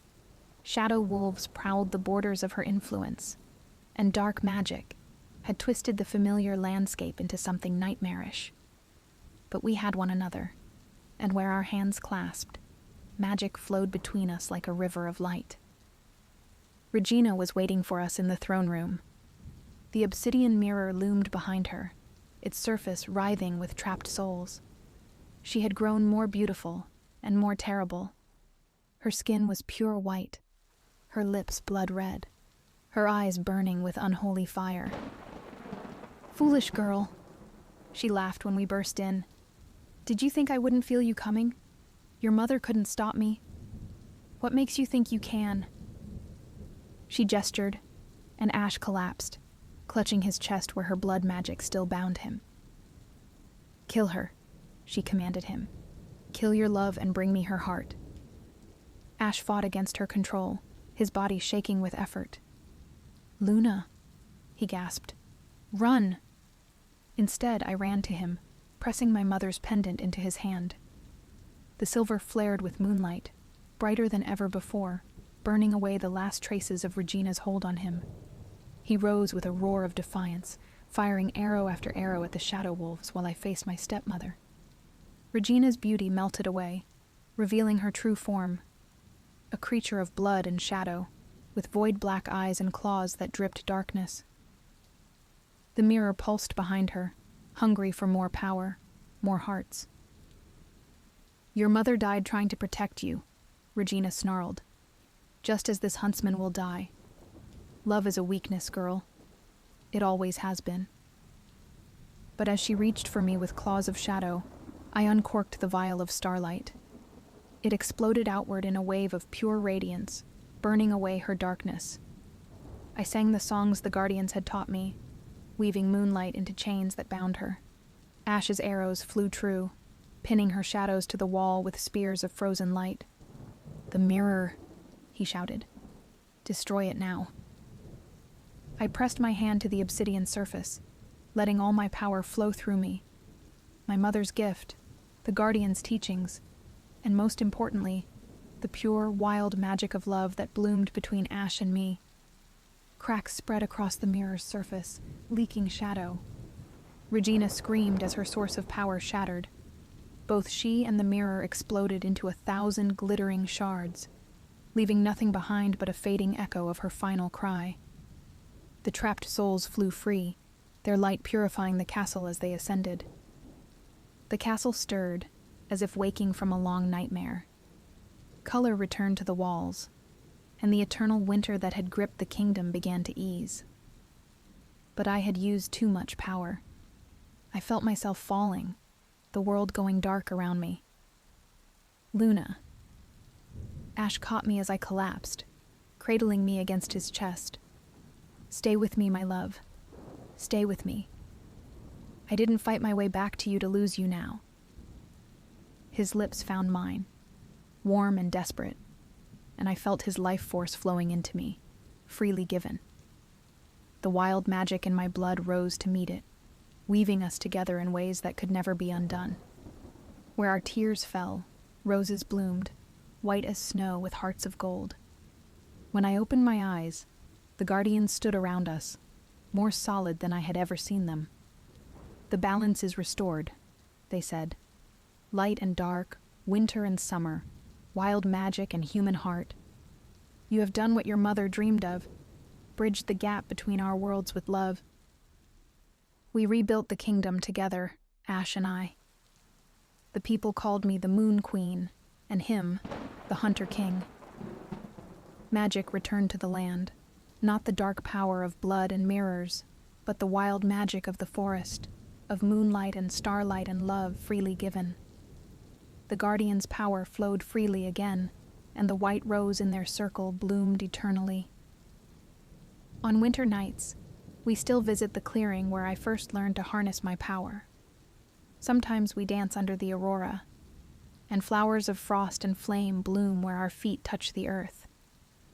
Ash holds me close, his heart beating in time with mine, and I know that this is what my mother chose mortality for, this perfect, wild, human love. Now when I look in mirrors, I see only truth. A woman with eyes like the northern lights, a man with a heart as wild as the forest, and between us, a love strong enough to break any curse. For true love, freely given, is the most powerful magic of all.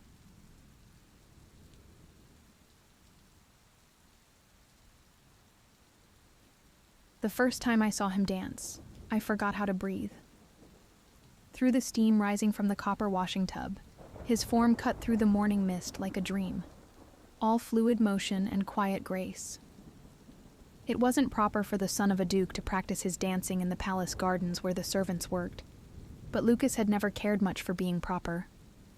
I shouldn't have been watching. My hands were raw from scrubbing linens, and Madame Blackwood would have my head if she caught me idling. But at that moment, as Lucas spun beneath the ancient apple trees, I couldn't look away. Magic sparked in the air around him, though he couldn't see it. Little motes of golden light that danced in his wake, drawn to him just as I was.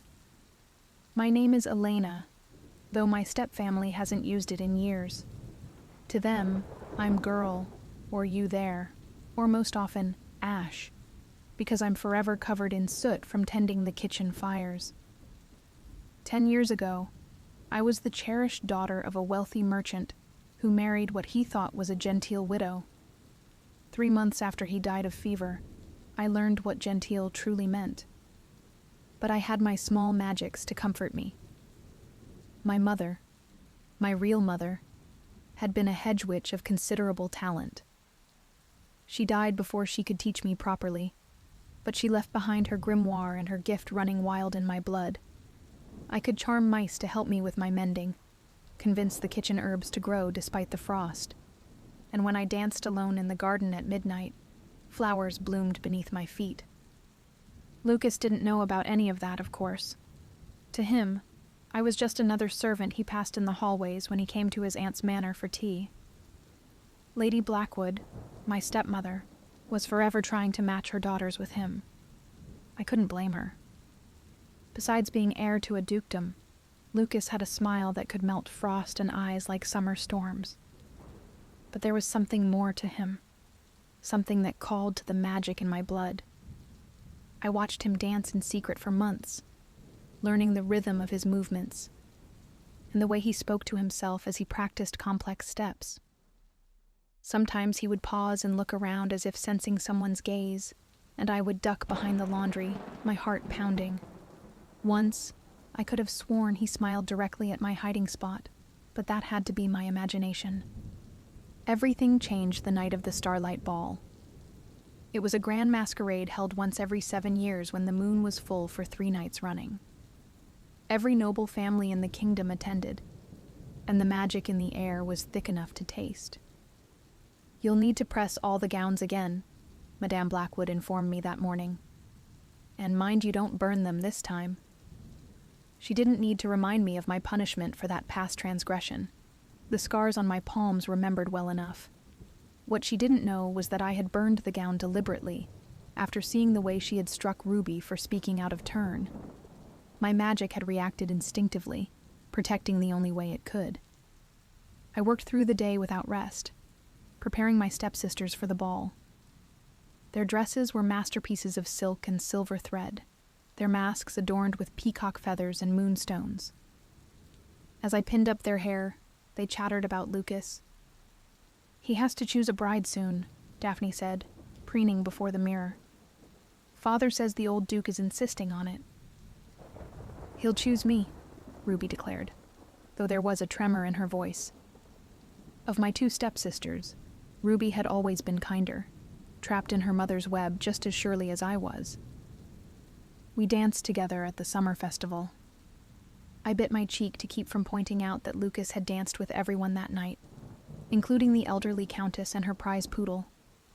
But I had seen the way his eyes glazed over during those dances, the way his smile never quite reached them. He moved with perfect precision, but no joy, like a clockwork figure going through the motions.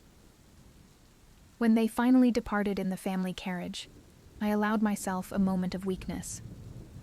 I went to my mother's trunk, the one thing of hers I'd managed to keep hidden, and pulled out her grimoire.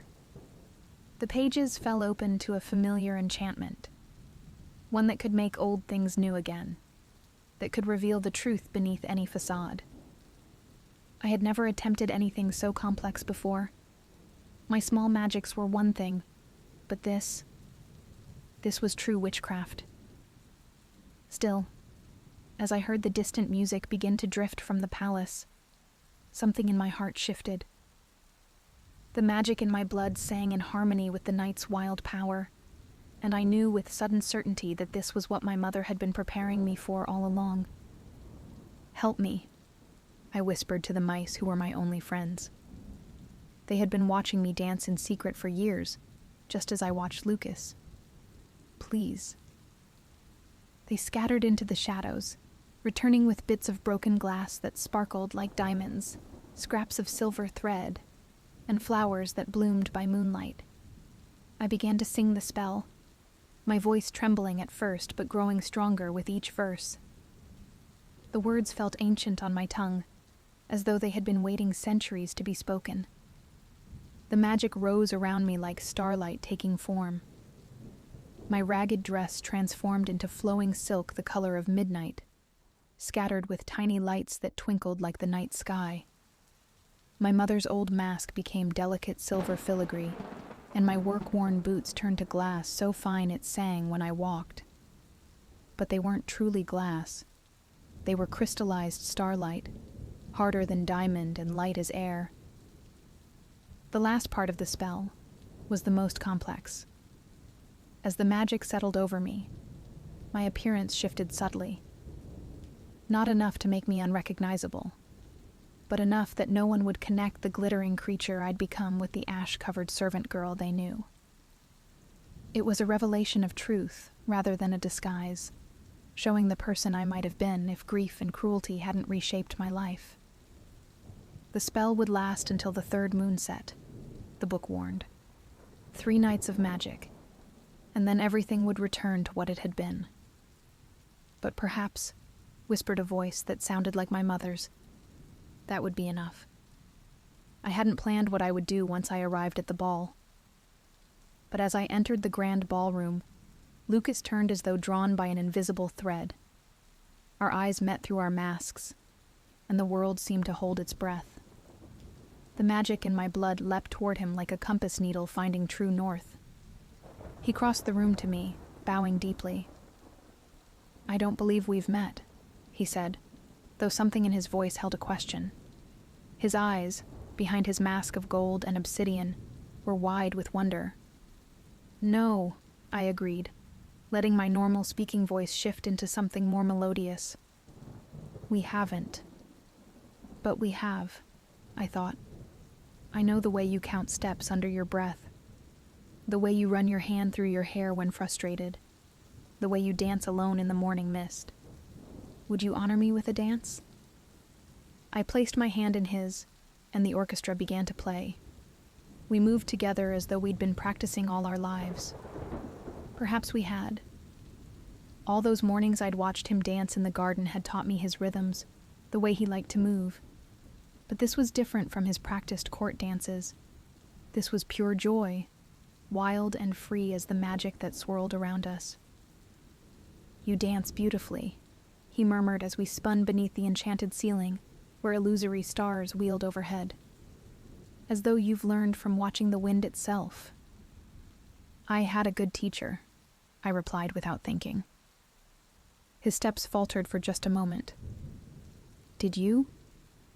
I quickly changed the subject, asking him about his family's lands. He spoke of his father's estates, but there was something troubled in his voice. "You don't sound eager to inherit," I observed. Lucas was quiet for several turns about the floor. "I love our lands," he said finally. "But I don't love what's expected of me. My father wants me to marry for political advantage, to rule exactly as he has ruled.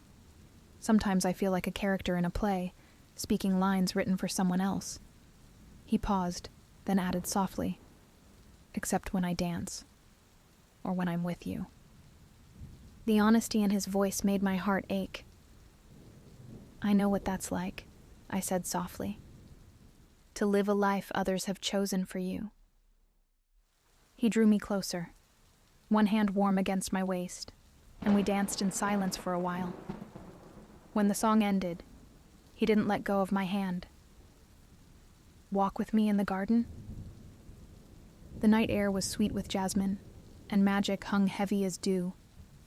We talked for hours about everything and nothing, books we'd read, places we dreamed of seeing, the way the stars looked on clear nights. He never asked my name or family connections, and I never offered them. Instead, we spoke of deeper things, hopes and fears, dreams and disappointments. With each word, the connection between us grew stronger. "There's something about you," he said at one point, his fingers brushing my cheek. "Something that feels like coming home." As moonset approached, I reluctantly pulled away. "I have to go." "Wait," he called after me. "Will you come tomorrow night?" I hesitated, then nodded. "Yes."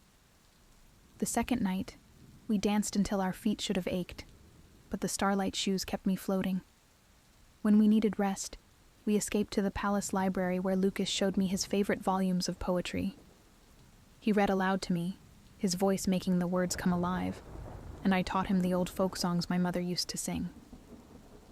"There's something familiar about you," he said at one point, studying my face through my mask. "As though I've known you before. Sometimes when I practice my dancing in the morning, I feel someone watching. Someone who understands."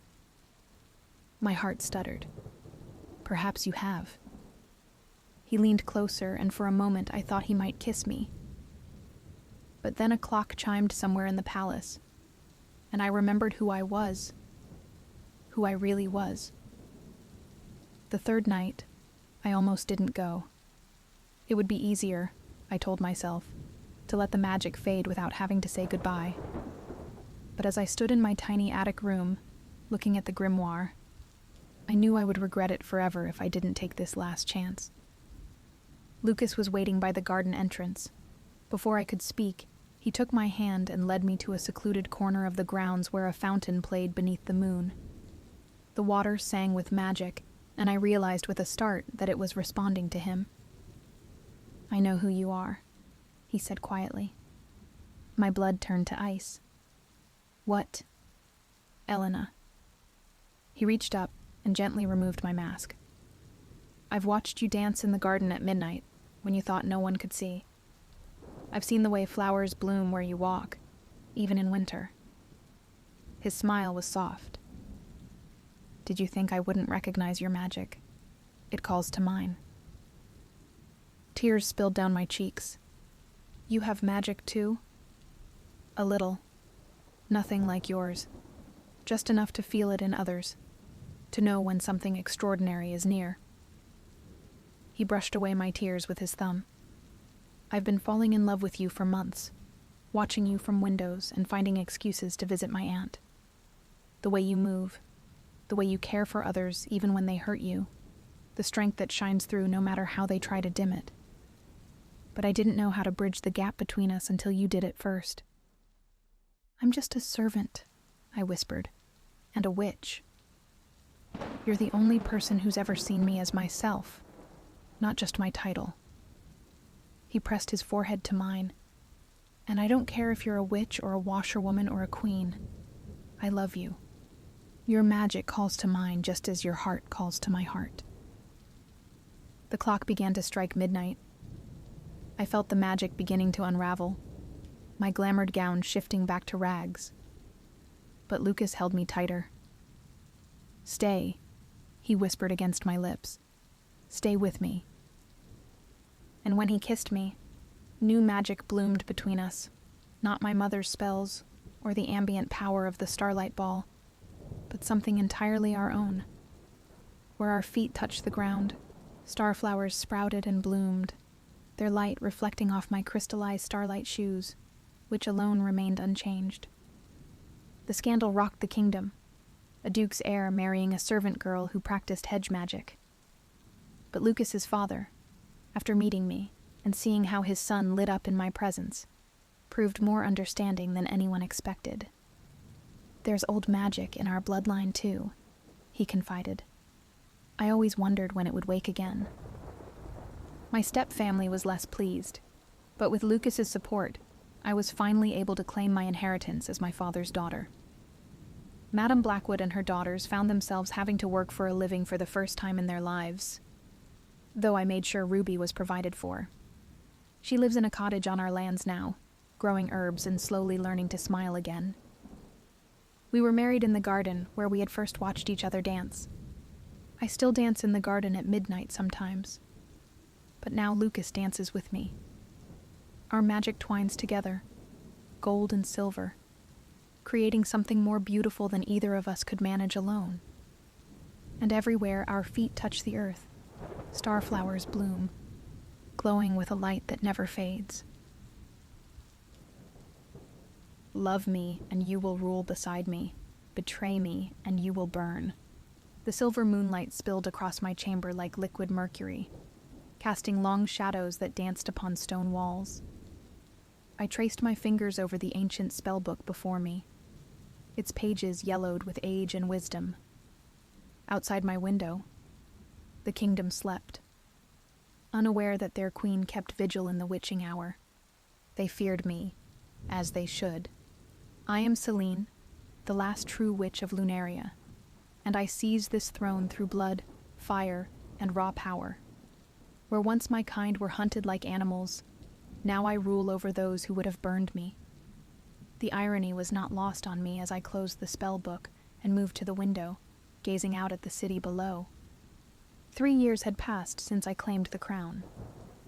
3 years of rebuilding a kingdom that had outlawed magic for generations. 3 years of waiting for the inevitable challenge to my rule.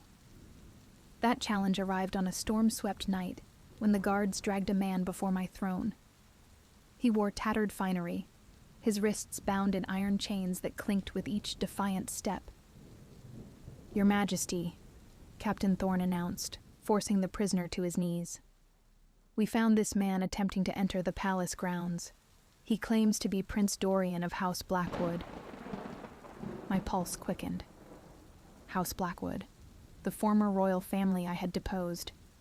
Most had fled or perished in my uprising, but rumors persisted that the youngest prince had escaped. I leaned forward on my throne, examining him closely. Midnight hair fell in waves around a face sculpted by nobility and hardship. His eyes, the deep blue of twilight skies, met mine without flinching. "Prince Dorian," I said, letting magic dance between my fingertips, a casual reminder of my power.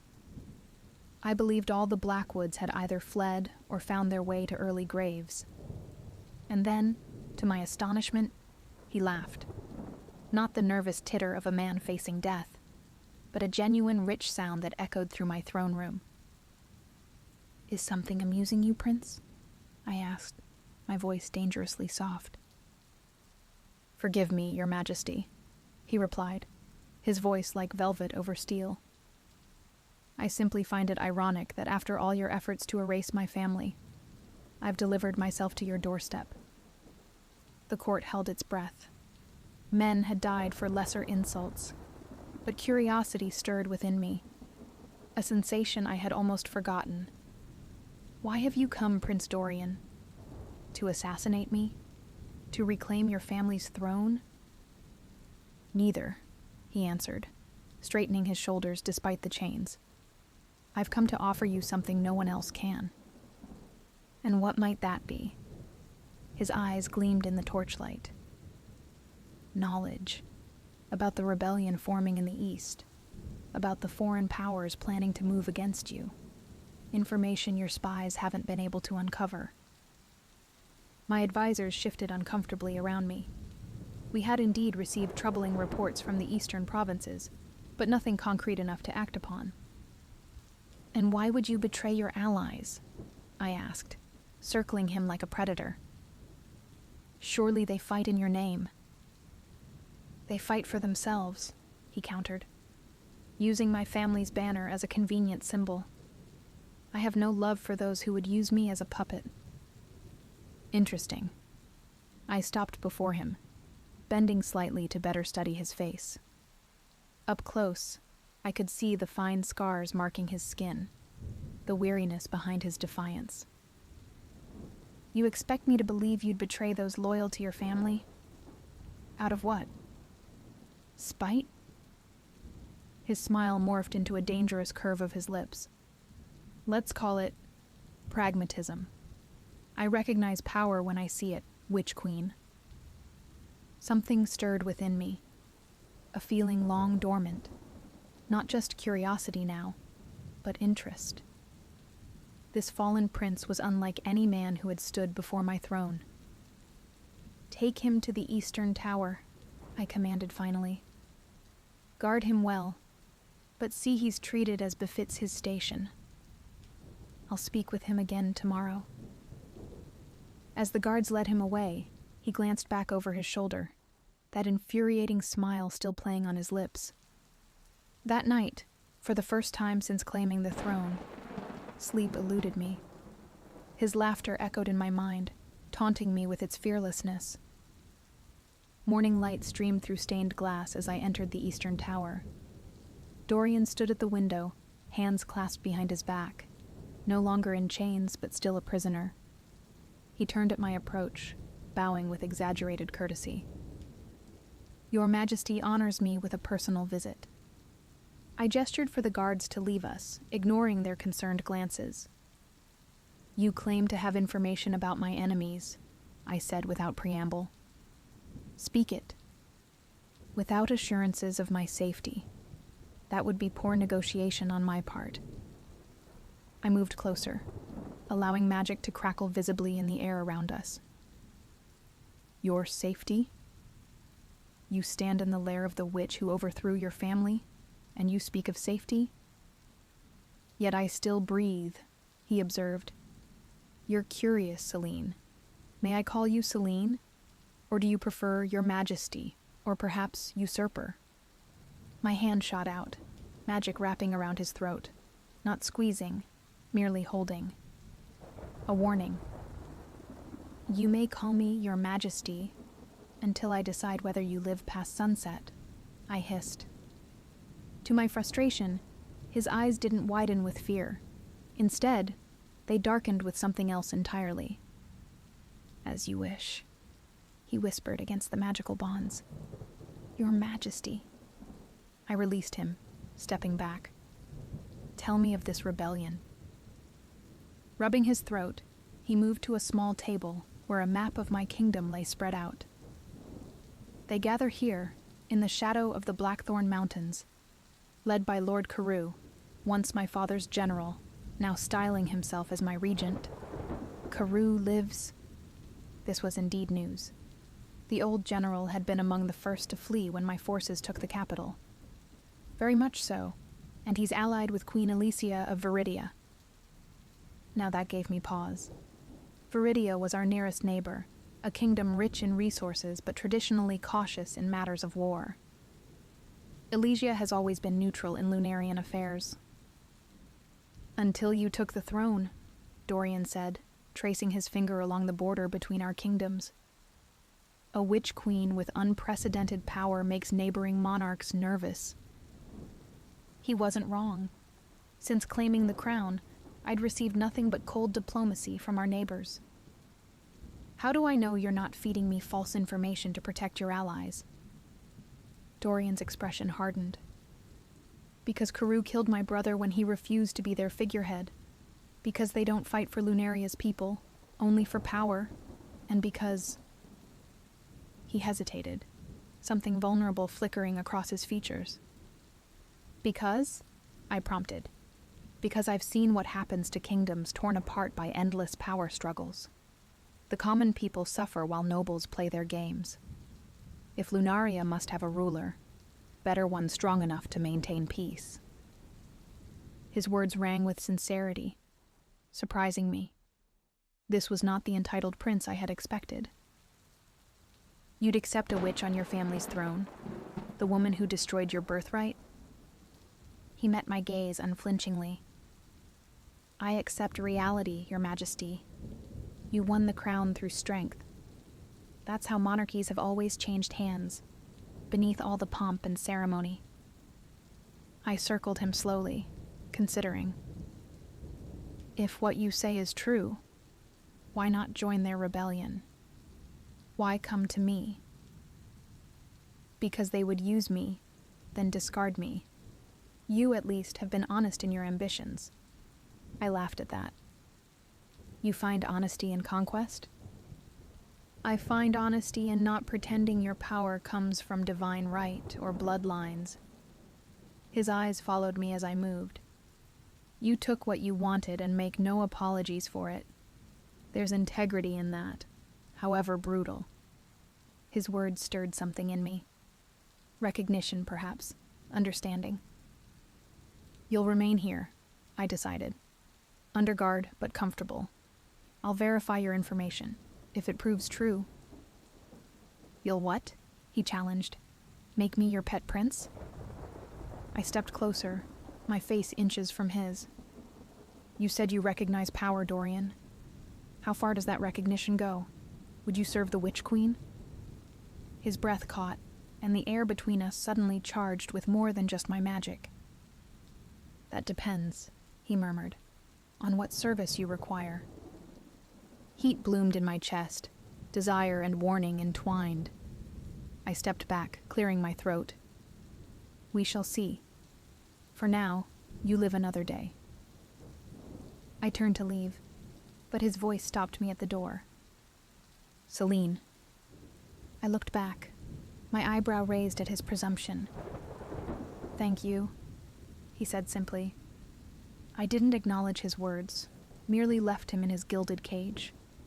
But as I descended the tower stairs, I realized my heart beat faster than it had in years. Days passed. Dorian's information proved accurate, troublingly so. My spies confirmed movement in the east, and diplomatic messages from Viridia grew increasingly cold. I visited him daily, ostensibly to extract more intelligence. Each day I told myself it was merely strategic. Each day, the lie grew thinner. On the 7th day, I found him standing at his window again, watching the sunset paint the city gold. He'd been given fresh clothing, fine but not opulent, and his hair was tied back, revealing the strong line of his jaw. Your information about Lord Carews' movements was correct, I said, closing the door behind me. My scouts found their encampment exactly where you indicated. He turned, something like relief crossing his features. And nothing yet. I've increased patrols along the eastern border. Preparations are being made. War, then. I moved to stand beside him at the window. Perhaps. Unless I can find another solution. Such as... I glanced at him. A display of power sufficient to make them reconsider their choices. Ah, he said softly. Magic. It won me the throne. It may yet keep it. We stood in silence, watching the city below. I was acutely aware of his presence beside me, the warmth radiating from him, the subtle scent of sandalwood that clung to his skin. Why did you really come to me, Dorian? I asked finally. The truth this time. He was quiet for so long that I thought he might not answer. I spent 3 years in exile, he said eventually, hiding, running, watching from afar as various nobles attempted to use my name for their gain. I saw the kingdom I loved torn between factions, none of whom cared for its people. He turned to face me. Then I saw what you built from the ashes. And what did I build in your eyes? Order, he said simply. Harsh at times, yes, but the streets are safe. The harvests are protected. Justice is available to common and noble alike. I hadn't expected this assessment, this approval, from the son of the king I'd deposed. You're an unusual prince, I observed. A smile touched his lips. And you're an unusual queen. Something shifted between us then. A boundary crossed without either of us moving. I should go, I said, suddenly uncomfortable with the warmth spreading through me. Must you? He asked, his voice low. We've barely discussed tomorrow's council meeting. I frowned. What do you know of tomorrow's council? Nothing specifically, he admitted. But court schedules are predictable, and tomorrow marks the first day of the harvest moon. Traditionally, that's when agricultural reports would be reviewed. I stared at him, impressed despite myself. You paid attention to such details as a prince? My father insisted we understand the workings of governance, not just its privileges. A shadow crossed his face. Though I fear my brothers took less interest than I did. Without thinking, I reached out, my fingers brushing his arm in a gesture of comfort that startled us both. I pulled back quickly, but the damage was done. A current had passed between us, an acknowledgement of something neither of us had named. Tomorrow, I said, my voice not entirely steady, you will attend the council. His eyes widened. As what? As my advisor. The word felt insufficient, but it would serve for now. The court should grow accustomed to your presence. And if they object to a Blackwood at your table? I smiled, allowing a hint of my power to spark at my fingertips. They won't. Not twice. His answering smile made my heart trip in my chest. Dangerous, I thought. This feeling is dangerous. Until tomorrow, then, he said, bowing with genuine respect rather than mockery. I nodded and left before I could change my mind, before I could act on the impulse to stay, to explore whatever this tension between us might become. In my chambers that night, I paced restlessly, torn between desire and caution. Dorian Blackwood could be playing a longer game than I perceived. His charm, his seeming acceptance of my rule, it could all be an elaborate deception. Yet when I closed my eyes, I saw not schemes and betrayal, but the vulnerability in his gaze when he spoke of his kingdom, the respect in his voice when he acknowledged my strength. Foolish witch, I whispered to myself. You conquered a kingdom, but cannot master your own heart. The council meeting proceeded better than I'd dared hope. The lords and ladies were initially shocked when Dorian entered at my side, but they masked their reactions quickly. They had learned the price of open defiance. I seated him to my right, a position of honor that sent whispers through the court. Throughout the agricultural reports, he remained attentive, occasionally offering insights that revealed his deep knowledge of the kingdom's lands and resources. The southern provinces report drought, Minister Aldrich noted somberly. They request tax relief until the rains return. Before I could respond, Dorian spoke. The southern watershed includes the Silvermere. When I was a child, there were water wheels and irrigation systems that spread their bounty across 3 provinces. What happened to them? The council exchanged glances. Destroyed in the border conflicts 10 years ago, Lady Merrick finally answered. Rebuilding was deemed too costly. A mistake, Dorian said firmly. Those systems would have provided resilience against the current drought. I studied him, impressed by his practical focus. Can they be rebuilt? Yes, he replied. I studied the original designs in my youth. With proper resources, we could not only restore, but improve them. Then it shall be done, I declared. Minister Aldrich, allocate funds for the project. Lady Merrick, you will oversee it. I turned to Dorian. Prince Dorian will provide the necessary technical guidance. A ripple of surprise moved through the council at my use of his royal title. I had acknowledged his lineage publicly, a significant concession. As the meeting continued, I felt the council's wary acceptance of Dorian's presence evolve into genuine respect for his contributions. By the time we adjourned, several ministers were actively seeking his input. You impressed them, I told him as we walked the corridor afterward, guards trailing at a discreet distance. I merely offered what knowledge I have, he replied.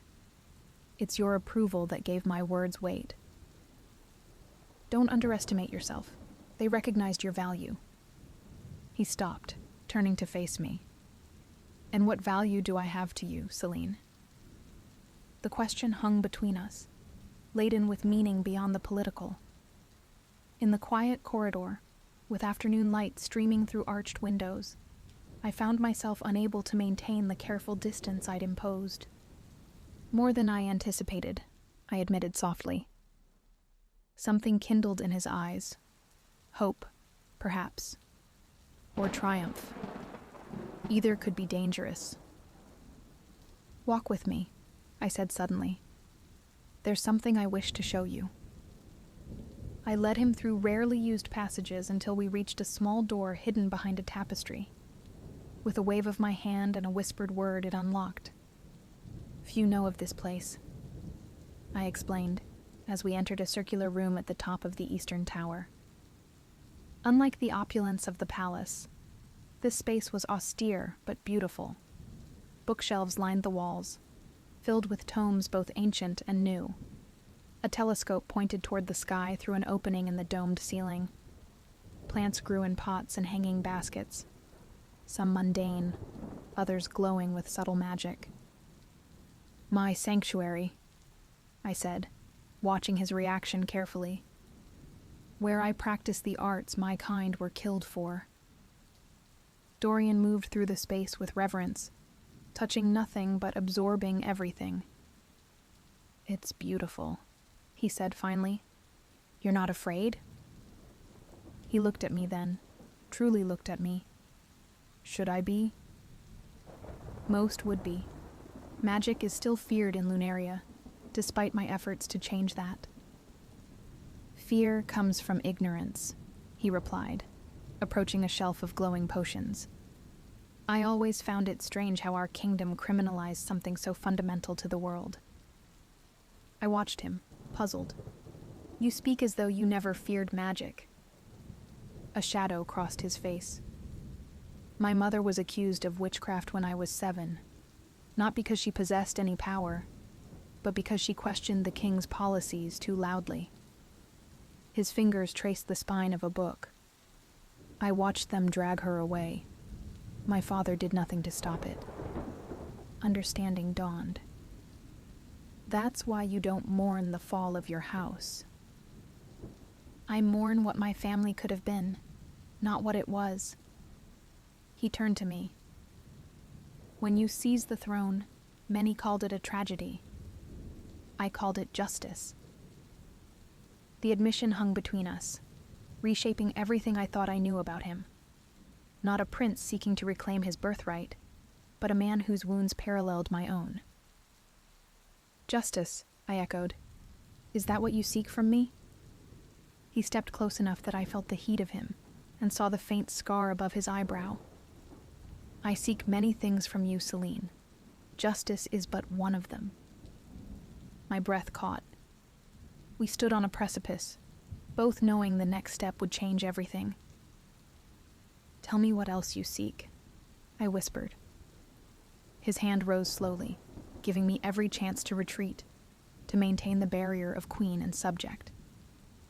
When his fingers finally touched my cheek, the contact sent sparks through me that had nothing to do with magic. "This," he breathed, and then his lips were on mine. The kiss began gently, a question playing on his lips. But when I answered by drawing him closer, it transformed into something hungry, desperate, a culmination of tension that had been building since he first laughed in my throne room. My magic responded to my emotions, swirling around us in tendrils of silver light. Rather than pulling away in fear, Dorian drew me closer, his hands tangling in my hair as the kiss deepened. When we finally broke apart, breathless, the room sparkled with energy. "I should turn you to ash for such presumption," I said, but there was no threat in my voice. He smiled against my lips. "But you won't." "No," I admitted. "I won't." Later, as twilight descended, we sat together by the window of my sanctuary, his arm around me, my head resting against his shoulder. The vulnerability of the position should have terrified me. Instead, I found peace in it. "What happens now?" he asked, his fingers tracing patterns on my arm. I looked up at him, at the face that had somehow become precious to me in so short a time. "Now we prepare.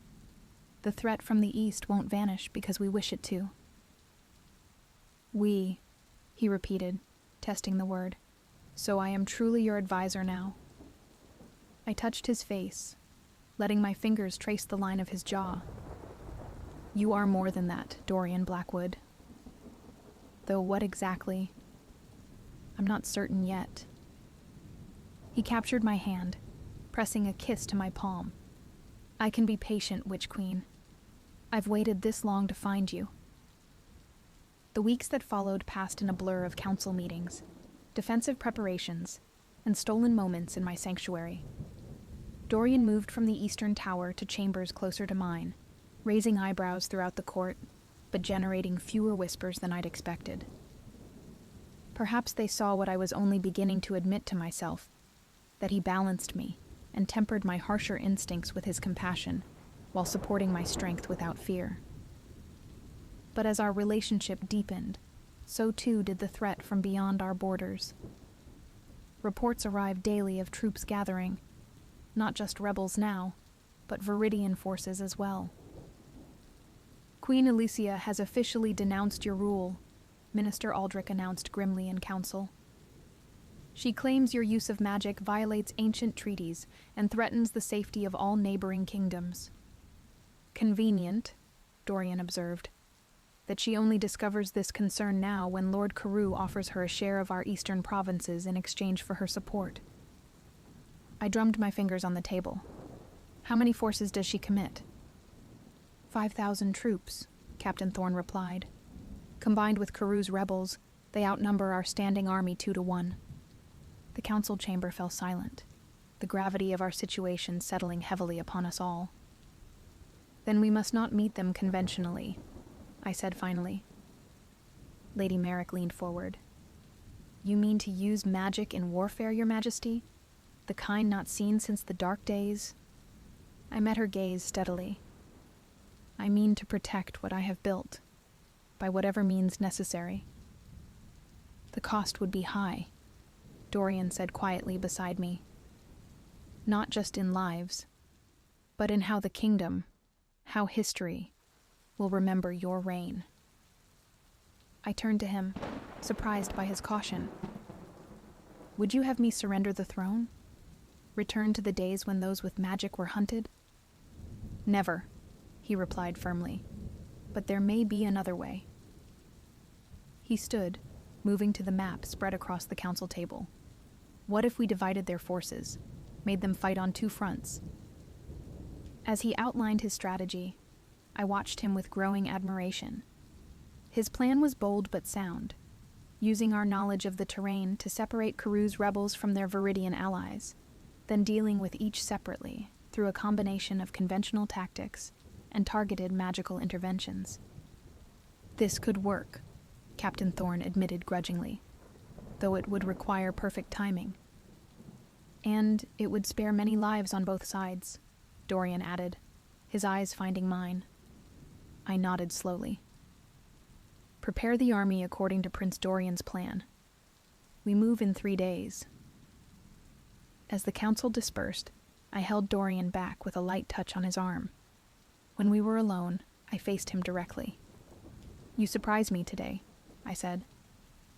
I expected you to support a more definitive approach.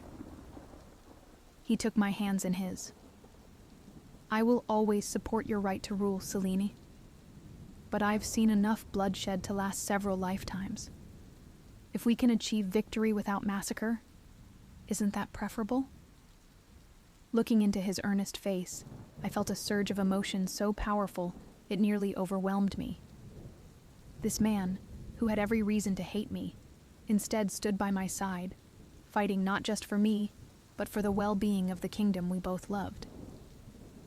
When did a Blackwood become the voice of mercy in my court? I asked softly. Perhaps around the same time a witch became its greatest protector. He countered with a gentle smile. I reached up to touch his face, marveling at how completely he had transformed from prisoner to... what? Advisor? Lover? Something more? Stay with me tonight, I whispered. His eyes darkened. Are you certain? The court already whispers, Let them whisper, I interrupted. I've never cowered from their judgment before. I won't start now. That night, in the privacy of my chambers, Dorian and I finally surrendered completely to the desire that had simmered between us for weeks. His touch was reverent, discovering the woman beneath the queen, the witch beneath the crown. And in his arms, I found something I'd never expected to find on the throne I'd taken through blood and fire. Acceptance. Belonging. Afterward, as moonlight bathed our entwined forms, I traced the scars that marked his body, testaments to his years in exile. If I could go back, I murmured, I would ensure you were never hurt. He caught my hand, bringing it to his lips. If you change the past, we might never have found one another. Some scars are worth bearing for the path they lead us down. I rested my head on his chest, listening to the steady beat of his heart.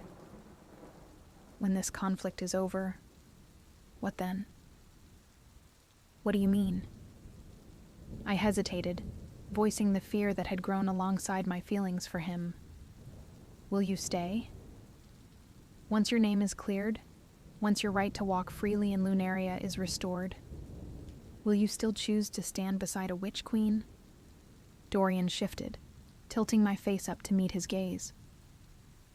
Celine, he said, my name like a prayer on his lips.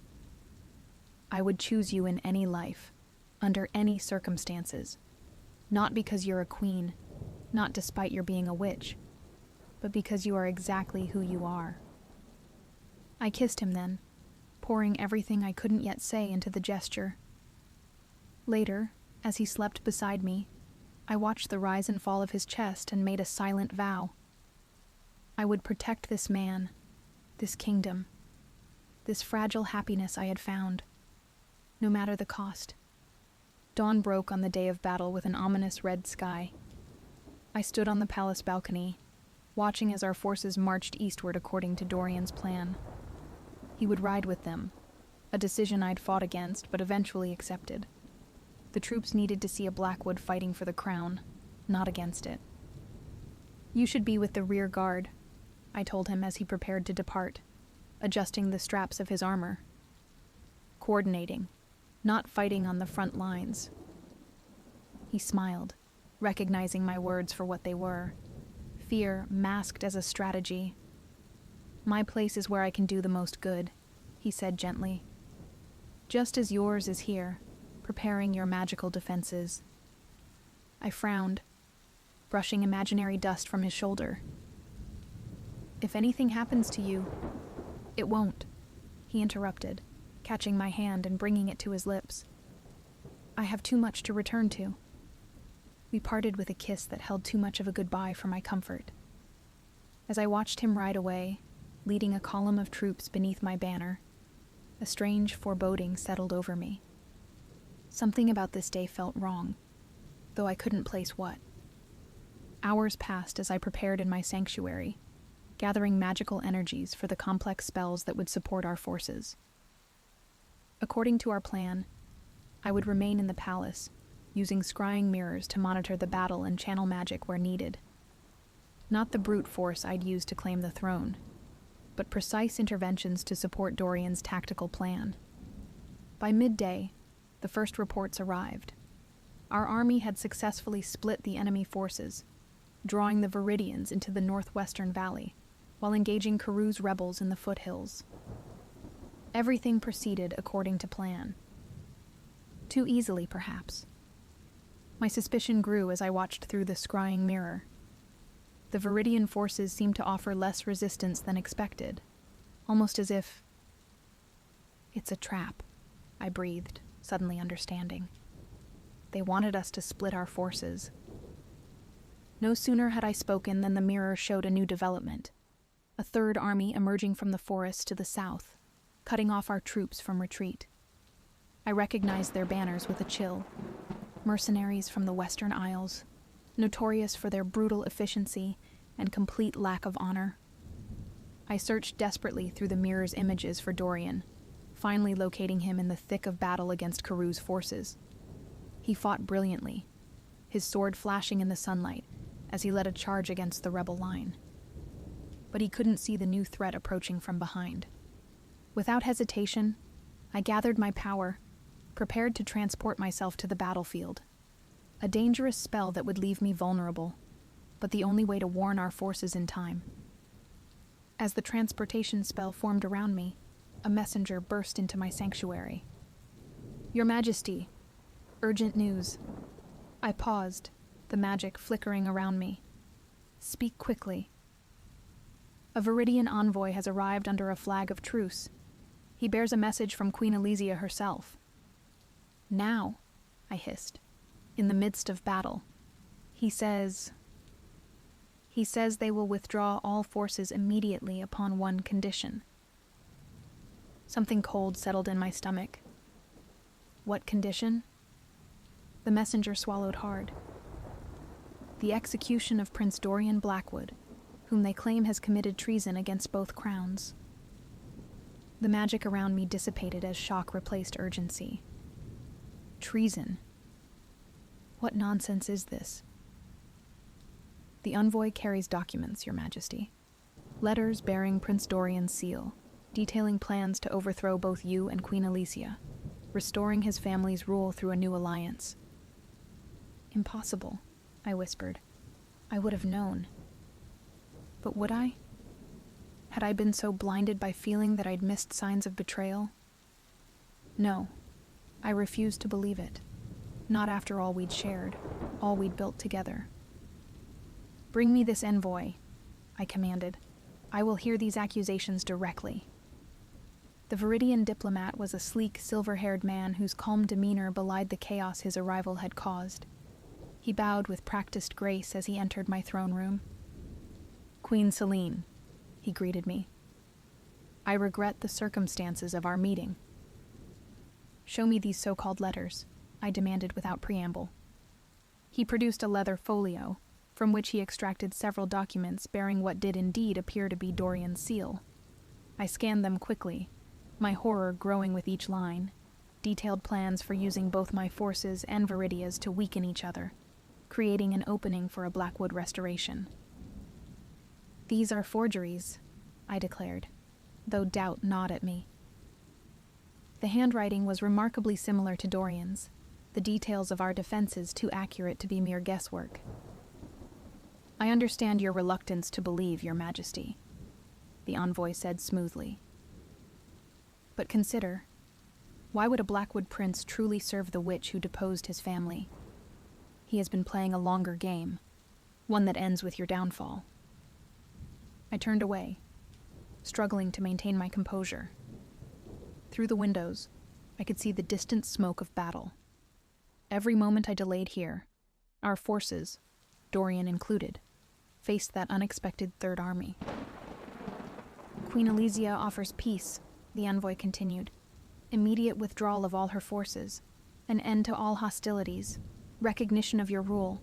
All she asks is justice for the man who betrayed both sovereigns."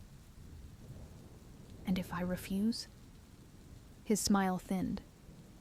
"Then the mercenaries from the Western Isles will complete their contract.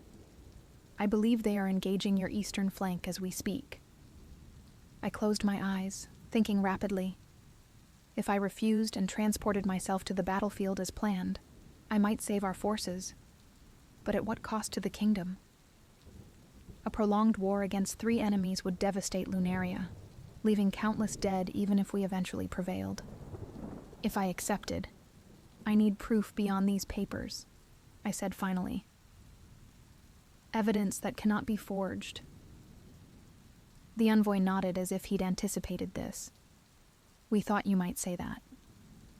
He snapped his fingers, and a guard entered bearing a small chest. Prince Dorian maintained a secret cache of documents in an abandoned watchtower near the border, the envoy explained as the chest was placed before me. "One he visited regularly during his diplomatic missions for your crown." I frowned. Dorian had indeed undertaken several border inspections at my request. The chest bore his family crest, not a forgery, but an heirloom. With a whispered word, I checked for magical traps, then opened it. Inside lay more documents, maps of palace defenses, schedules of guard rotations, detailed notes on my magical abilities and their limitations. All in Dorian's unmistakable hand.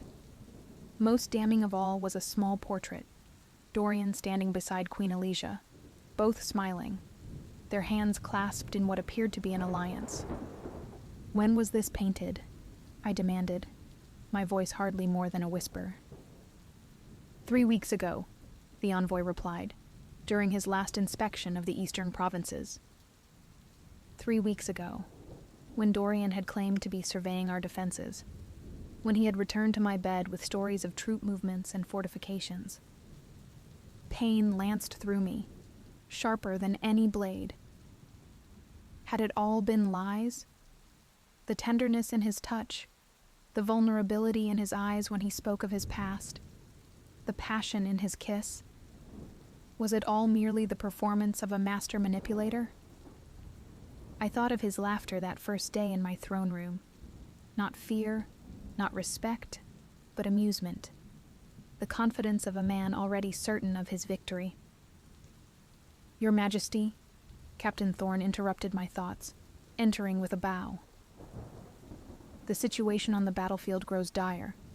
We must have your decision. I looked back to the scrying mirror, where I could see our forces now struggling against enemies on multiple fronts. Dorian fought valiantly, rallying troops around him, playing his part to the very end, or fighting genuinely for the kingdom, for me, as he had claimed. Love me, and you will rule beside me. Betray me, and you will burn. I had spoken those words to him in the privacy of my chambers, a half-serious warning delivered between kisses. Now they echoed in my mind like a prophecy. The choice before me was impossible.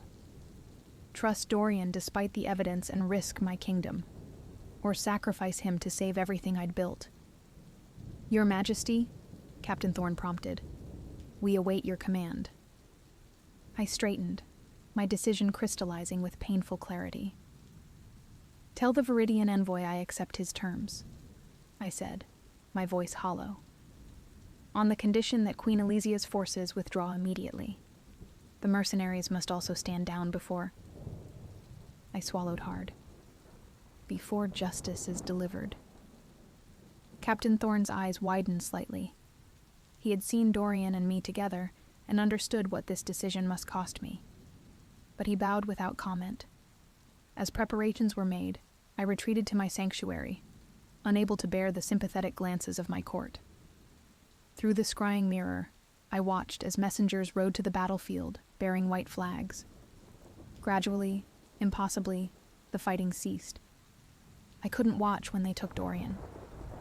I turned away from the mirror, my fingers gripping the windowsill until my knuckles whitened. Behind me, the door opened softly. It's done, Your Majesty, Lady Merrick said quietly. Prince Dorian has been taken into custody. He asks to see you.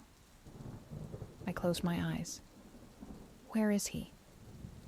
In the Eastern Tower, where you first confined him. How fitting. A circle was completed. I found him standing at the same window where I'd first truly spoken with him, though now heavy chains bound his wrists. He turned at my entrance, his face calm despite the guards flanking him. Leave us, I commanded. The guards hesitated, but a flicker of magic at my fingertips sent them retreating, closing the door behind them. For a long moment, we simply looked at one another. Is it true? I finally asked, my voice scarcely audible.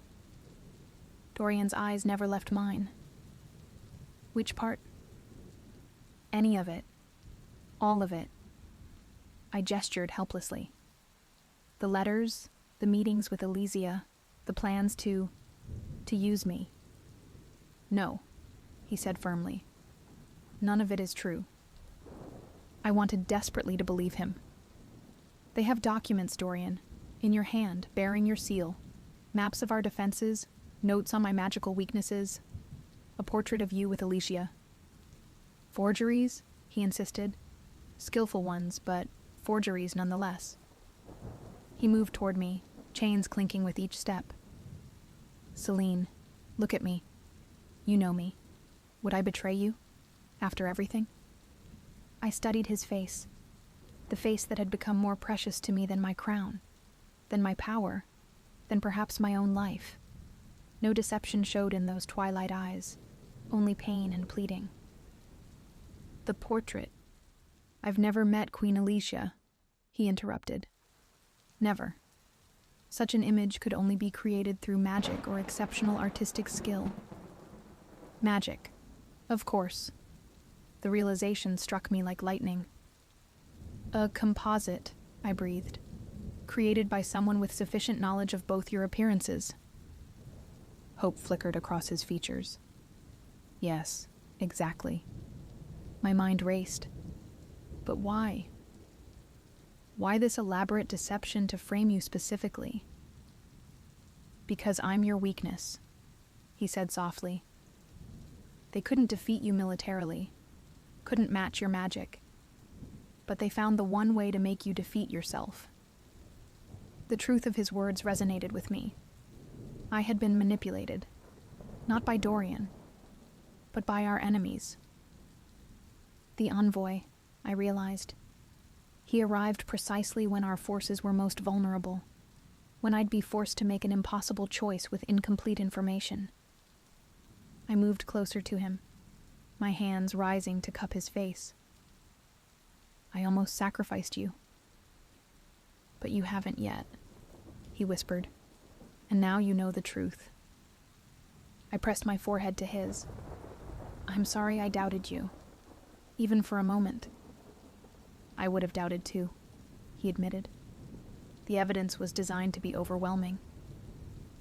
The immediacy of our situation crashed back upon me. The envoy expects me to execute you. The peace treaty depends on it. A grim smile touched his lips. Then it seems we need a better plan. As twilight fell, the palace courtyard filled with solemn witnesses. A platform had been erected, black-draped and ominous. The Viridian envoy stood at its edge, his silver hair gleaming in the torchlight. I ascended the steps slowly, my morning gown sweeping behind me. The crowd fell silent as I took my place. Bring forth the prisoner, I commanded, my voice carrying across the courtyard. Guards led Dorian forward, still in chains. His head was held high, his gaze locked with mine as he climbed the steps to stand before me. Dorian Blackwood, I began, the formal words bitter on my tongue. You have been found guilty of treason against the crown of Lunaria. A murmur ran through the crowd. Many had seen Dorian at my side these past weeks, and had begun to accept, even embrace, his presence in court. The punishment for such treason is death, I continued. Do you have any final words? Dorian's eyes never left mine. Only that I have loved Lunaria, and its queen, with every breath I've drawn. I die loyal to both. The raw emotion in his voice was unmistakable. Around us, I sensed the crowd's uncertainty, their growing discomfort with the proceedings. I turned to the Viridian envoy. Your queen's terms have been met. The prisoner is prepared for execution. The envoy nodded, satisfied. Queen Alicia will honor her promise. Our forces have already withdrawn. Good, I said, turning back to Dorian. Then we may proceed. I stepped closer to him, raising my hands. Magic gathered around my fingertips, not the gentle silver light Dorian had grown accustomed to, but crackling red energy that spoke of death and destruction. For the crime of treason, I declared, I, Celine, Queen of Lunaria, sentence you. The courtyard held its breath. To witness the price of those who truly betrayed this kingdom. Before the envoy could react, I spun, directing my gathered power not at Dorian, but at the chest of evidence, placed prominently on the platform. The magic struck like lightning, illuminating the complex enchantments woven into the documents inside. Enchantments designed to create perfect forgeries, to plant false memories, to deceive even the most careful eye. "Behold!" I cried as the chest's contents burned with fire, revealing the spells hidden within. "The true treason, an attempt to manipulate your queen into executing an innocent man through magical deception." The crowd gasped.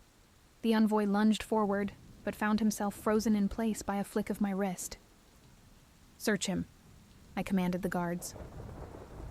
They found what our hasty investigation had led us to expect: a witch's charm hidden in his robes, reeking of forbidden magic. Not my magic, but the darker arts practiced in secret by those who publicly denounced all enchantment. "Hypocrisy," I announced, holding up the charm for all to see. "Queen Elysia condemns me as a witch while employing forbidden magic herself. She sought not justice but Lunaria's downfall, using Prince Dorian as a pawn in her game." I gestured, and Dorian's chains fell away. "Prince Dorian Blackwood is innocent of all charges. Moreover, he has proven himself Lunaria's most loyal defender, risking his life in battle while others plotted from the shadows." The crowd's mood shifted, confusion giving way to anger, not at Dorian or myself, but at the deception practiced upon them. "Return to your queen," I told the envoy as I released him from my magical hold. "Tell her that Lunaria is not fooled by her schemes. Tell her that we stand united, the Witch Queen and the Blackwood Prince. And should she move against us again, she will face the full force of our combined strength." As the envoy was led away, the crowd erupted in cheers. Dorian turned to me, his eyes shining with more than just the reflected torchlight. "That wasn't precisely the plan we discussed," he murmured, a smile tugging at his lips. I took his hand openly before our people. I improvised. Later, as we stood on the balcony overlooking the celebrating city, Dorian drew me into his arms. "You could have trusted the plan," he said softly. "The sleeping draft, the secret escape, the puppet funeral. It would have worked." I nestled against him, breathing in his familiar scent. "It would have meant giving you up, at least in the eyes of the kingdom. I found I couldn't bear that, not even as a ruse." His arms tightened around me. "So instead you risked everything on a public revelation." "I risked everything the moment I fell in love with you," I admitted, the words I had kept guarded finally spilling forth. "Today, I merely acknowledged what I've known for weeks." He pulled back slightly, surprise and joy illuminating his features. "Say it again." I smiled, raising my hand to trace the line of his jaw. "I love you, Dorian Blackwood. Against all reason, against all caution." His answering smile was radiant. "And I love you, Celine. My witch, my queen, my heart." When he kissed me, magic sparked around us unbidden, visible to the crowds below, who cheered even louder at this display. Let them see, I thought. Let them know that their queen had found not just power, but love. Spring came to Lunaria with unusual beauty that year. The fields bloomed earlier, the rains fell gentler, and the sun shone warmer. Whether from natural fortune or the happiness of a witch queen whose magic flowed through the land, none could say for certain. In the throne room, I received petitioners with Dorian at my side, no longer as an advisor but as an equal, his circle of office matching the crown upon my brow. The court had adapted quickly to our shared rule, finding that the balance we provided served the kingdom well.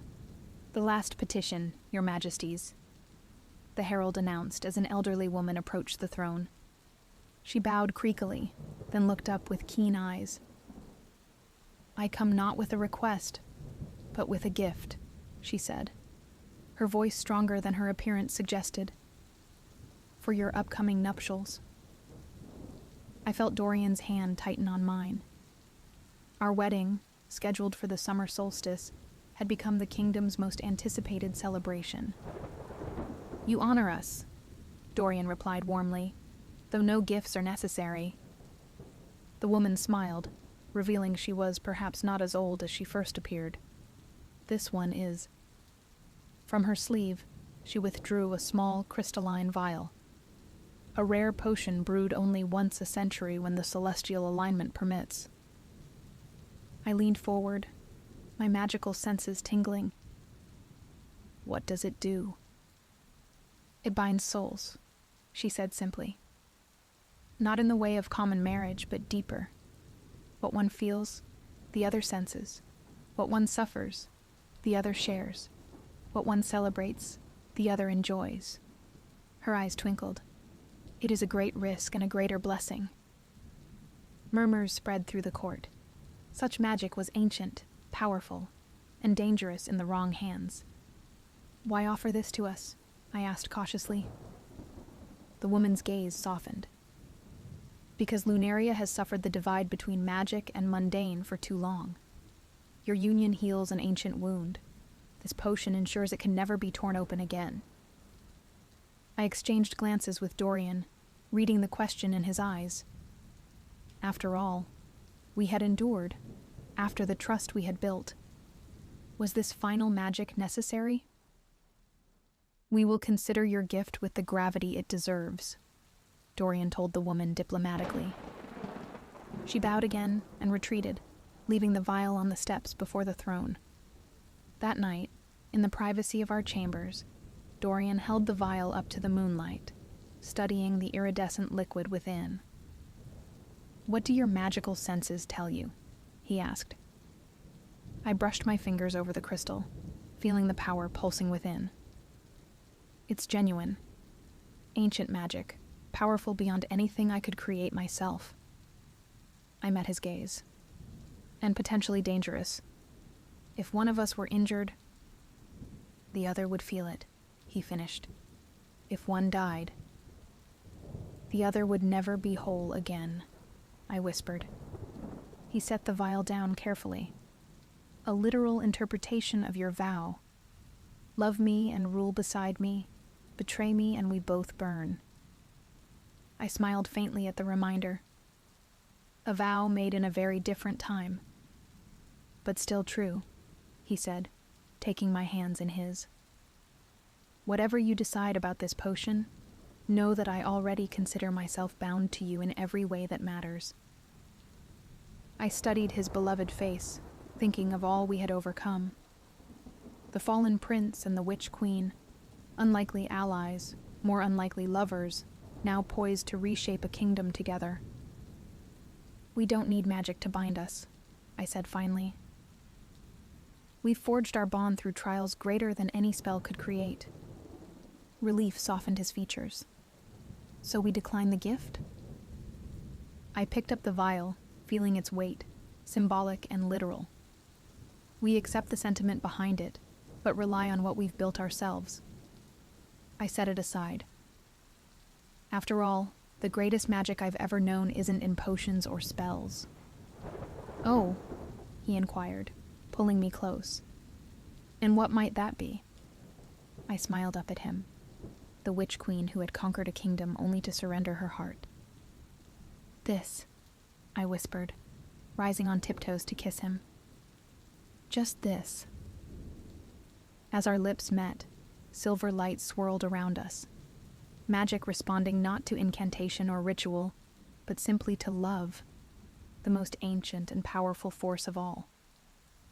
In the years that followed, Lunaria would flourish under our joint rule. Magic would gradually return to the kingdom, not as something feared, but as a natural part of life. The Witch Queen and her prince consort would become legends, not for conquest or power, but for the love that had healed a divided realm. And sometimes, on nights when the moon hung full and the sky speckled with silver, I would stand on our balcony with Dorian's arms around me and think of how differently things might have ended, how close we had come to tragedy, how narrowly we had averted it. "What are you thinking?" he would ask, his voice soft against my hair. And I would turn in his embrace, my witch's power glowing gently around us. That some choices are worth burning for, I would reply. But I'm glad we found another way.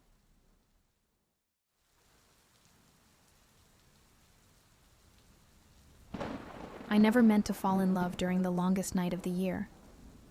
In our village, where darkness draped across the sky like crushed velvet, love was as rare as summer sunshine. We were practical people, born of ice and necessity, our hearts supposedly as frozen as the tundra beneath our feet. But as I stood beneath the cosmic dance of emerald and violet lights that painted our eternal winter nights, my voice rising to meet them, I discovered that even the coldest hearts could thaw. The air that night bit at my exposed skin with needle-sharp teeth, but I barely noticed. My voice carried across the pristine snow, weaving through the air in silvery threads that seemed to catch the starlight.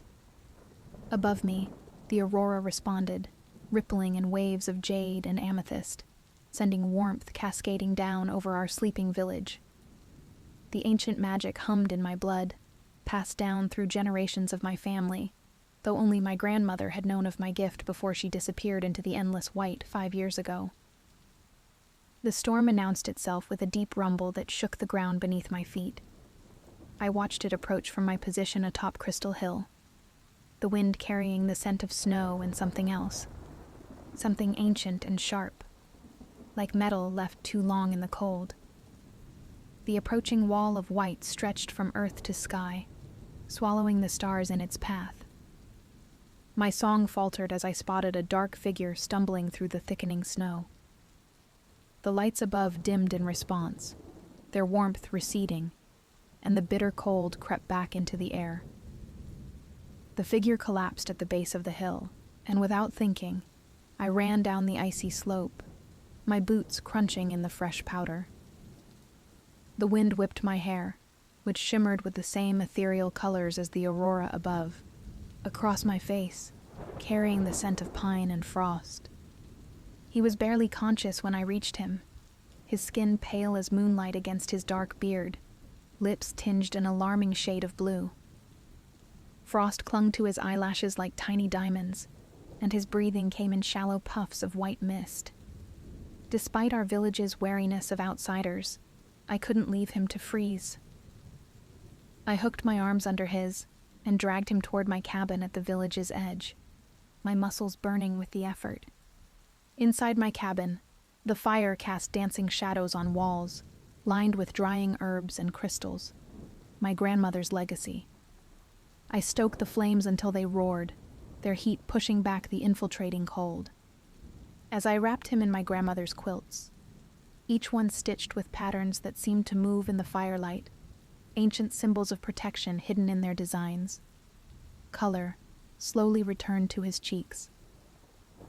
His features were striking, strong jaw softened by dark curls, high cheekbones dusted with frost, and something hauntingly familiar in the curve of his mouth that I couldn't quite place. My fingers itched to trace the line of his jaw, to discover if his skin was as smooth as it looked beneath the stubble. When his eyes finally fluttered open, they revealed irises the color of glacier ice shot through with threads of silver, eyes that seemed to hold centuries of secrets.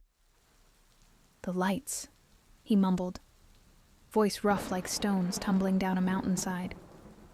I almost had them. "Rest," I whispered, pressing a cup of hot birch tea to his lips. The steam carried the sweet, earthy scent of herbs and honey. "You're safe now." "I'm Brian," he managed between sips, his fingers brushing mine as he took the cup. Even that slight touch sent sparks of warmth racing up my arm. "I've been searching. The Keeper of Lights." My hand trembled slightly, spilling a few drops of tea that instantly crystallized on the wooden floor. The Keeper of Lights was an old legend, one my grandmother had warned me about. A magical being who could command the aurora, bringing warmth and hope to the frozen north. A being like me. A being that others had hunted for centuries. "There's no such thing," I lied, pulling the quilts tighter around him. The patterns seemed to shift beneath my fingers, responding to my unease. Rest now. The storm is getting worse. And it was. The wind rattled my windows with unprecedented fury, and even through the thick logs of my cabin walls, I could hear its mournful howl. This was no ordinary storm. It carried something ancient and angry in its voice, something that made the protective crystals along my windowsills hum with warning. Over the next days, as the storm raged on, Brian recovered his strength.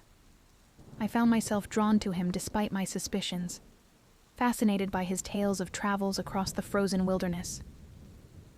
He spoke of distant cities where summer lasted more than a few weeks, of forests that stayed green all year, and of mysteries that lay buried beneath the ice.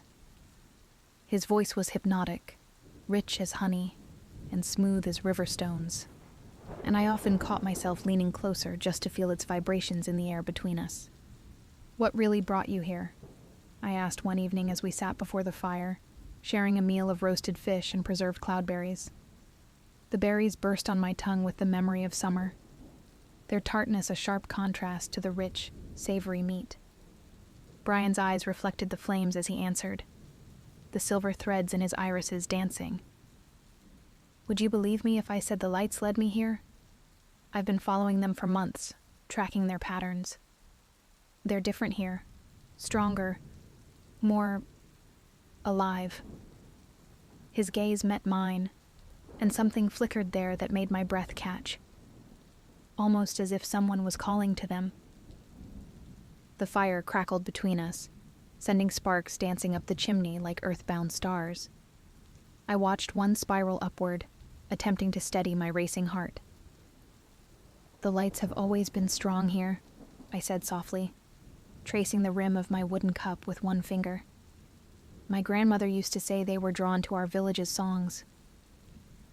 Brian set his plate aside and moved closer, the furs beneath him rustling with the motion. The firelight caught in his dark curls, creating a halo effect that made him look otherworldly. "Tell me about her," he said, his voice gentle. "Your grandmother. She taught you the old songs, didn't she?" The question caught me off guard. Few in the village ever spoke of my grandmother anymore, as if her disappearance had frozen her memory as surely as the tundra froze everything else. "How did you know?" His eyes met mine, serious now. "Because I heard you singing on the hill that night. It was an ancient melody, one that hasn't been sung in centuries." He reached into his shirt and pulled out something that gleamed in the firelight, a crystal pendant that pulsed with its own inner light. "This crystal responds to old magic. It led me here, following the echo of your voice." The crystal's light rippled with colors that matched the aurora outside, and something deep within me resonated with its power. "What are you?" I whispered, even as I found myself leaning closer, drawn by the familiar magic that emanated from the stone. "A guardian," he answered, letting the crystal swing gently between us. "We protect the old magics, keep their secrets safe, and we've been searching for the last keeper of light since the storm singer began to rise." His free hand found mine, his touch sending warmth cascading through my body. "Your grandmother was a guardian too, Aurora. She didn't disappear. She went into hiding to protect you." The world seemed to tilt beneath me. "What? No. She..." But even as I protested, memories surfaced. The strange symbols she'd sewn into my quilts, the crystals she'd placed at every window, the urgent way she'd taught me to hide my gift. "The storm that night," I breathed. "The night she left." Brian's thumb traced gentle circles on my palm, each touch sending shivers of warmth up my arm. "She faced the storm singer to protect you," he said softly. "She knew your power was growing too strong to hide. The lights above our village that night, they lit up the entire northern sky. The storm singer sensed you then. But your grandmother..." His voice caught. "She led it away from here, sacrificing herself to keep you safe." Tears froze on my cheeks before they could fall. The aurora outside pulsed in response to my grief, casting waves of green and violet through the windows. Why didn't she tell me? To protect you, Brian said, reaching up to brush away my frozen tears. His touch lingered on my cheek, warm and comforting. The less you knew, the safer you were. But now... He glanced at the window, where frost patterns were spreading with unnatural speed across the glass. Now the storm singer has grown too powerful to hide from. The protective crystals along the windowsills hummed, their pitch rising in warning. The temperature in the cabin dropped so rapidly I could see our breath crystallizing in the air between us. Brian's pendant pulsed faster, its light taking on a warning red tinge.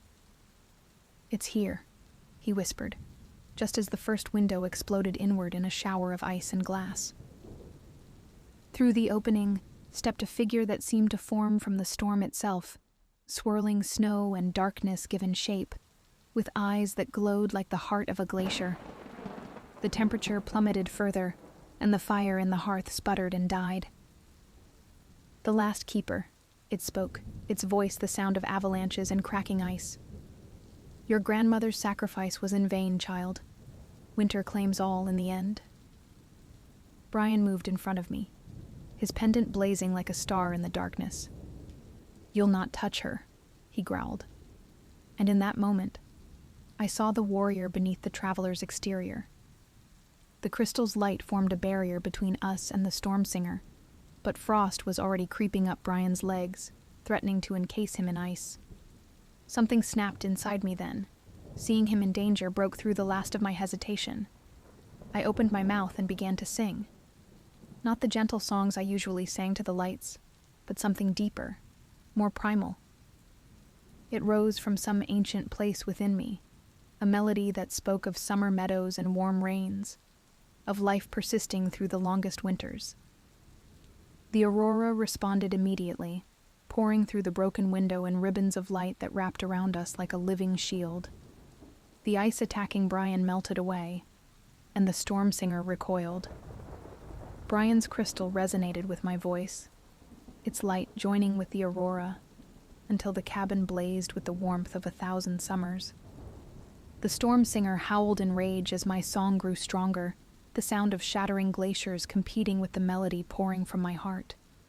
The aurora danced around us in ever-tightening spirals, its light taking on the golden warmth of summer sunsets.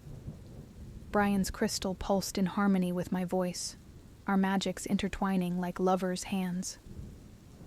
"Impossible," the storm singer snarled, its form flickering between solid and vapor.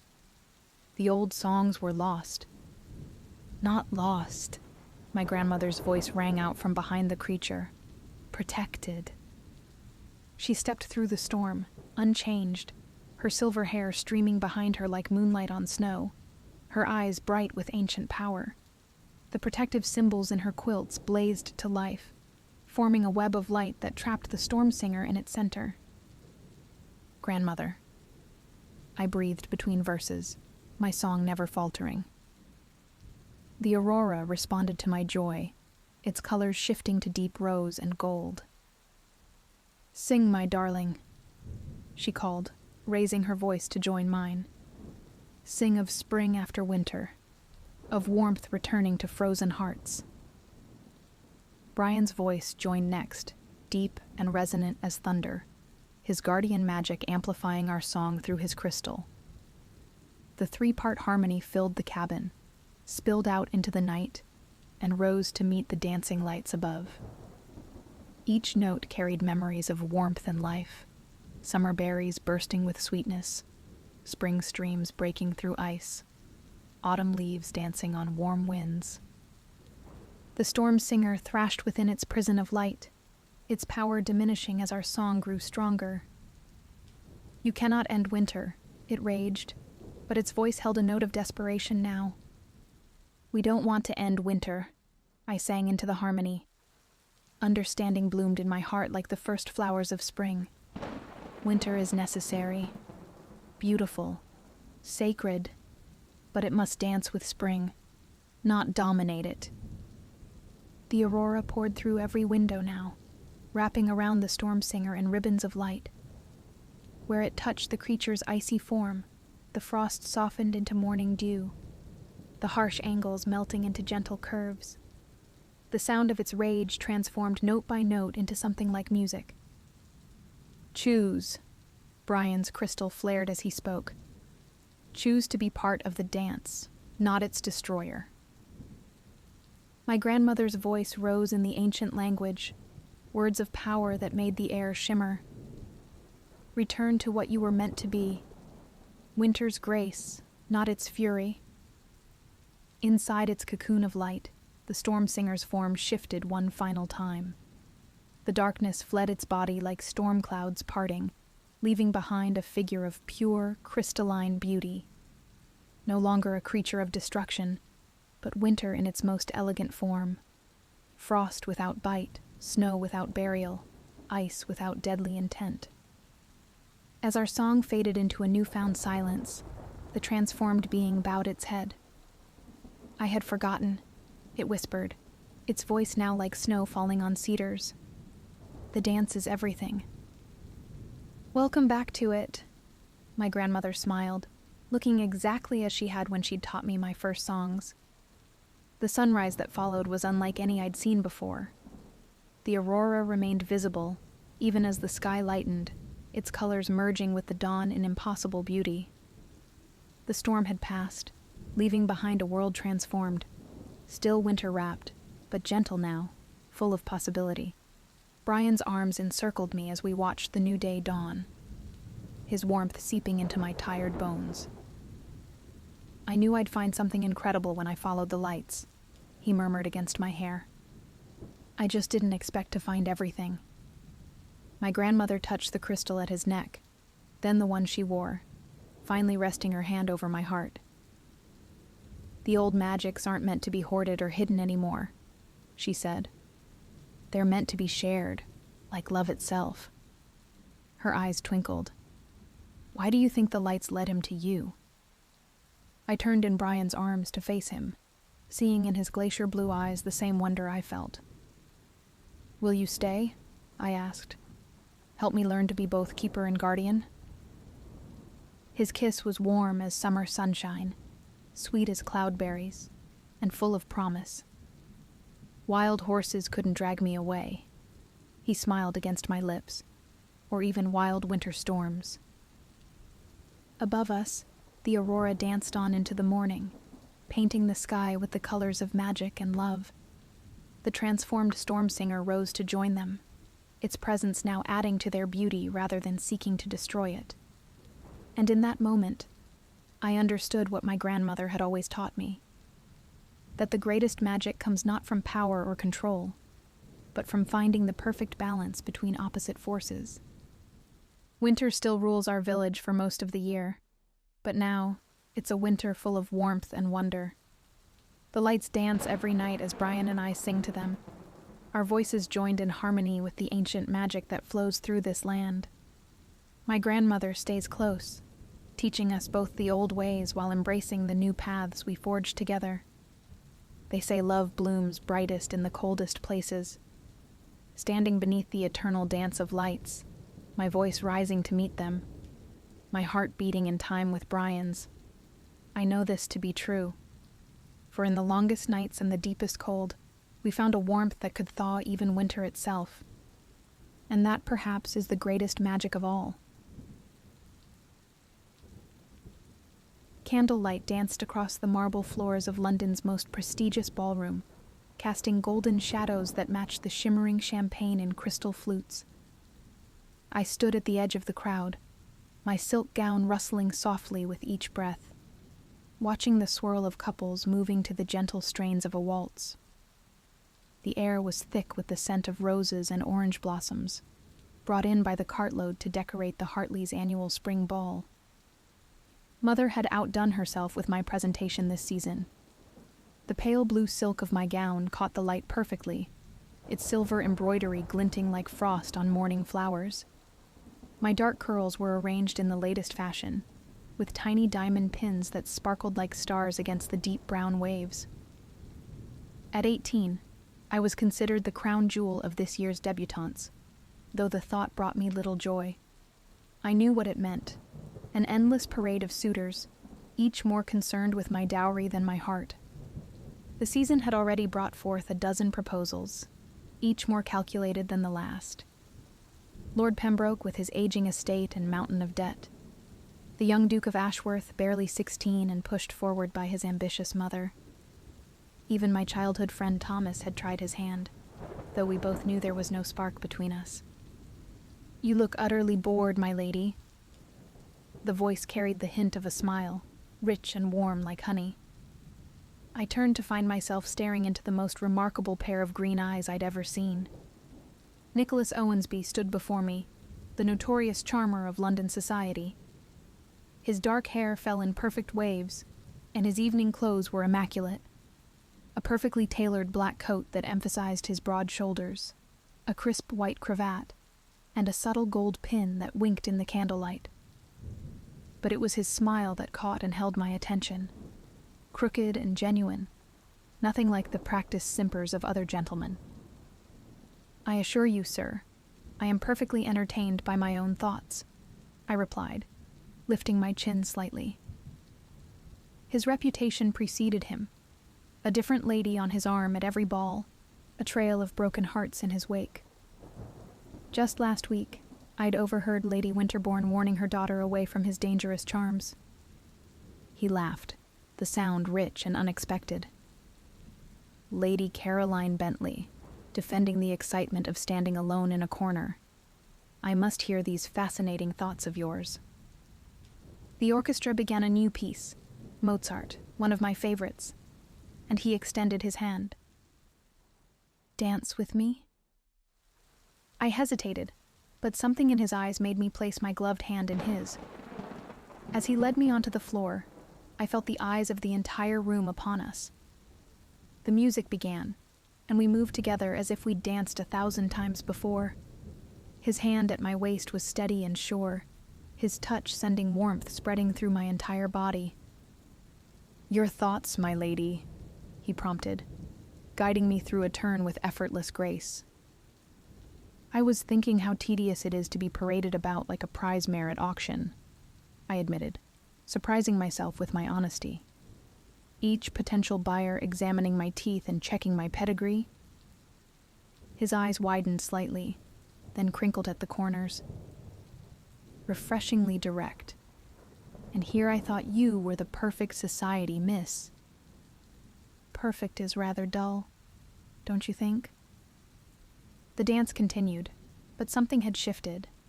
Our conversation flowed effortlessly, ranging from books to art to travel. He was surprisingly well read, challenging my opinions on Byron with clever observations that made me laugh despite myself. When he spoke of his travels in Italy, his eyes lit up with genuine passion that made my heart flutter. "You should see Venice in the moonlight," he said, his voice dropping low. "The canals turn to ribbons of silver, and the whole city feels like a dream." "You make it sound magical," I whispered, lost in the picture he painted.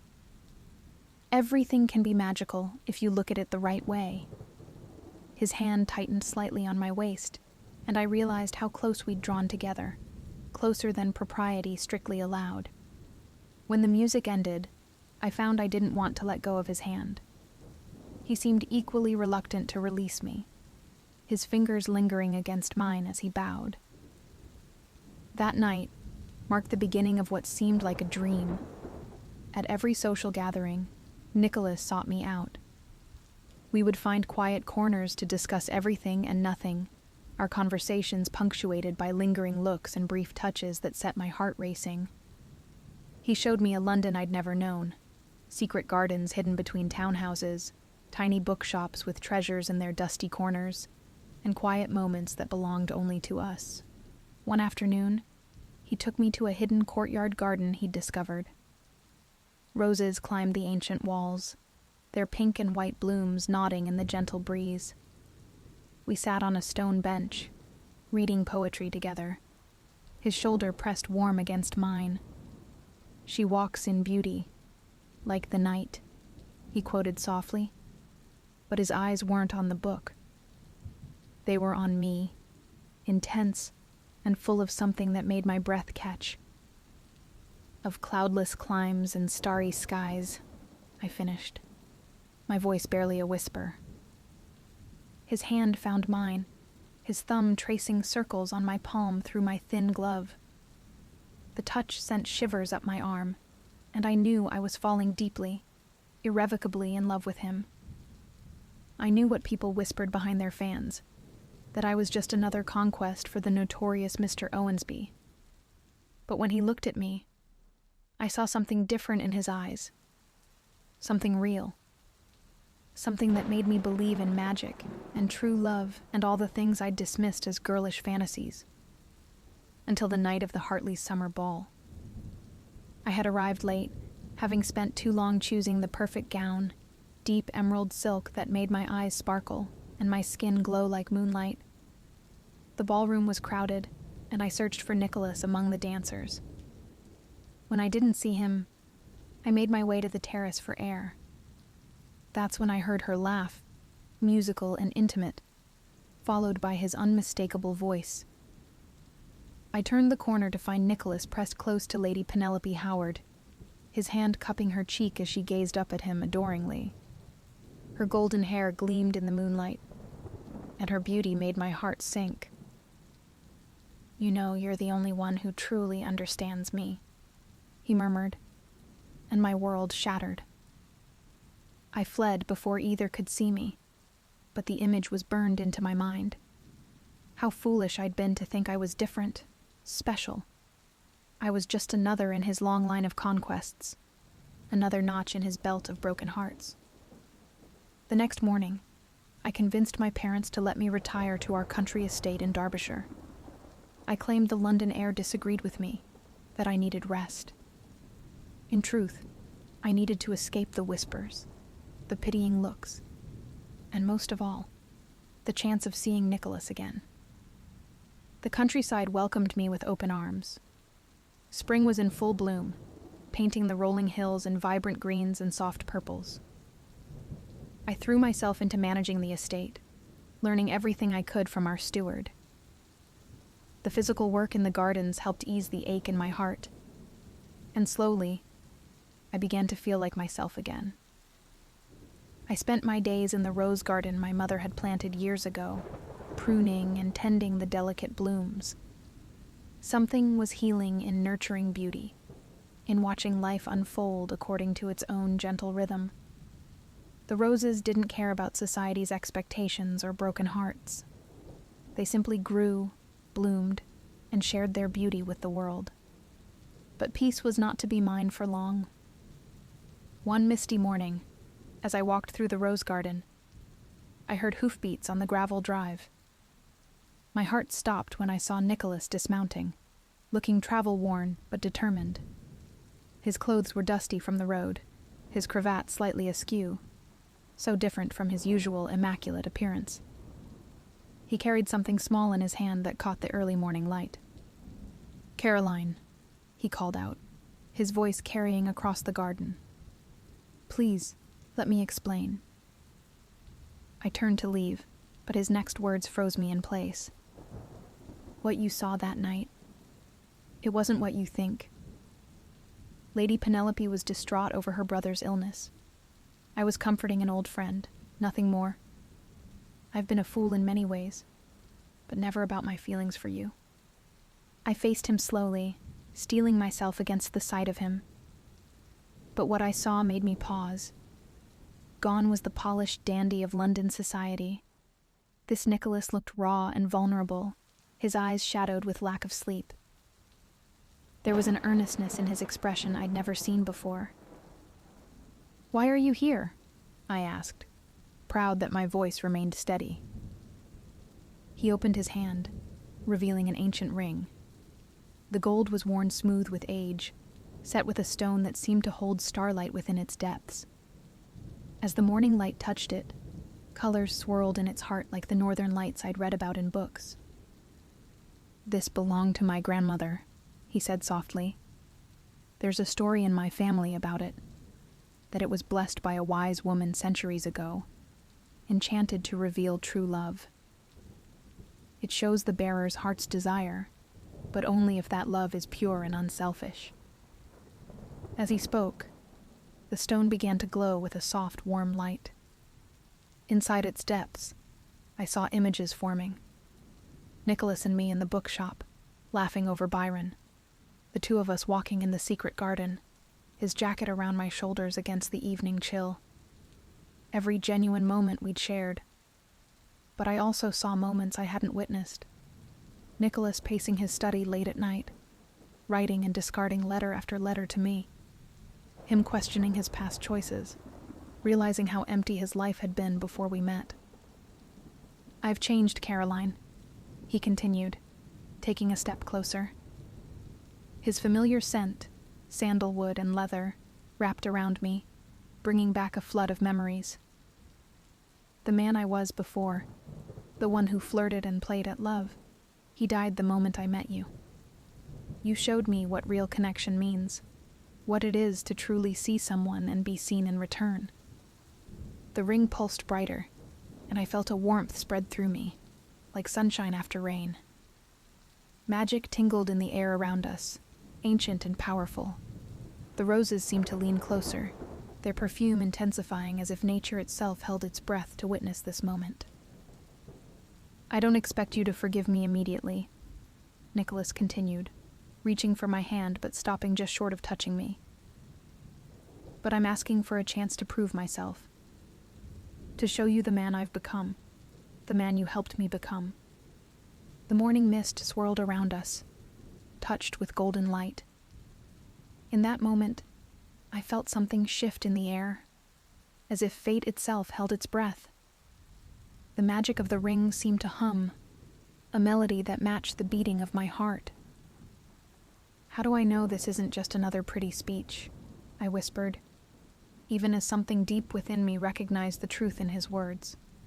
He held out the ring. "See for yourself." With trembling fingers, I took it. The moment it touched my skin, the world around us changed. The garden blurred, and I saw visions in the stone. Nicholas spending weeks researching his family history to find the ring. His sleepless nights after I left London. The truth of that evening with Lady Penelope. I saw him comforting her as she wept over her brother's worsening condition. Saw how he thought of me even in that moment, wishing he could share his own experiences of losing a sibling young. But more than that, I saw his heart laid bare before me. The love there was real, profound, and transformative.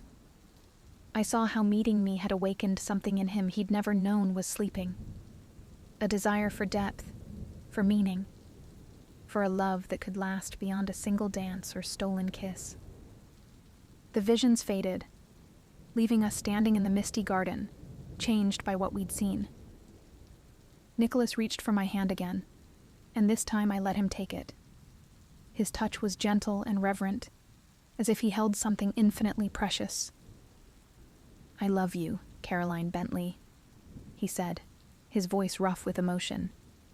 "Not for your beauty or your status, but for your brilliant mind, your kind heart, and the way you challenge me to be better. I love you for the person you are when no one else is watching. The woman who reads Byron in the garden and dreams of more than society's expectations." Tears blurred my vision as I looked up at him. The morning sun broke through the mist, surrounding us in a golden glow. The ring warmed in my palm, its magic pulsing like a heartbeat. "I love you too," I whispered, the words carrying the weight of truth. "The real you, not the mask you wore in London." He pulled me close, one hand cupping my face as the other wrapped around my waist. When our lips met, the ring's magic surged around us. Golden light spiraled upward, surrounding us in a shower of sparks that felt like falling stars. The roses burst into sudden bloom, their petals opening to release waves of heavenly fragrance. At that moment, I understood what the old legend meant. True love wasn't just about passion or romance, but about seeing and accepting someone completely, flaws and all. Nicholas slipped the ring onto my finger, where it fit perfectly as if it had been waiting for this moment throughout the centuries. The stone settled into a gentle glow, a constant reminder of the magic that had brought us together, and the love that would keep us that way. "Tell me more about Venice," I said softly, leaning into his embrace. His smile was radiant as he held me close. "I'll do better than that. I'll take you there. We'll watch the moonlight on the canals together, and I'll show you all the magic I promised." As we walked through the garden together, planning our future, I realized that sometimes the greatest magic isn't in enchanted rings or ancient legends, but in the simple courage it takes to open your heart and trust again. Nicholas had proven that love, when real and true, has the power to transform not just the heart, but the very soul. And so began our new chapter, written not in the glittering ballrooms of London, but in the quiet moments we shared, in the gentle magic of everyday love, and in the promise of a future filled with all the adventures we would face together. The ring on my finger glowed softly, a reminder that some promises, once made with a pure heart, become the most powerful magic of all. In the years that followed, we often returned to that rose garden where we found our way back to one another. Each visit, the roses seemed to bloom a little brighter, their perfume a little sweeter, as if blessed by the magic of that morning. And though we traveled the world together, seeing all the wonders Nicholas had promised, we always knew that the greatest magic was the love we shared. A love that, like the enchanted ring, would shine brighter with each passing year.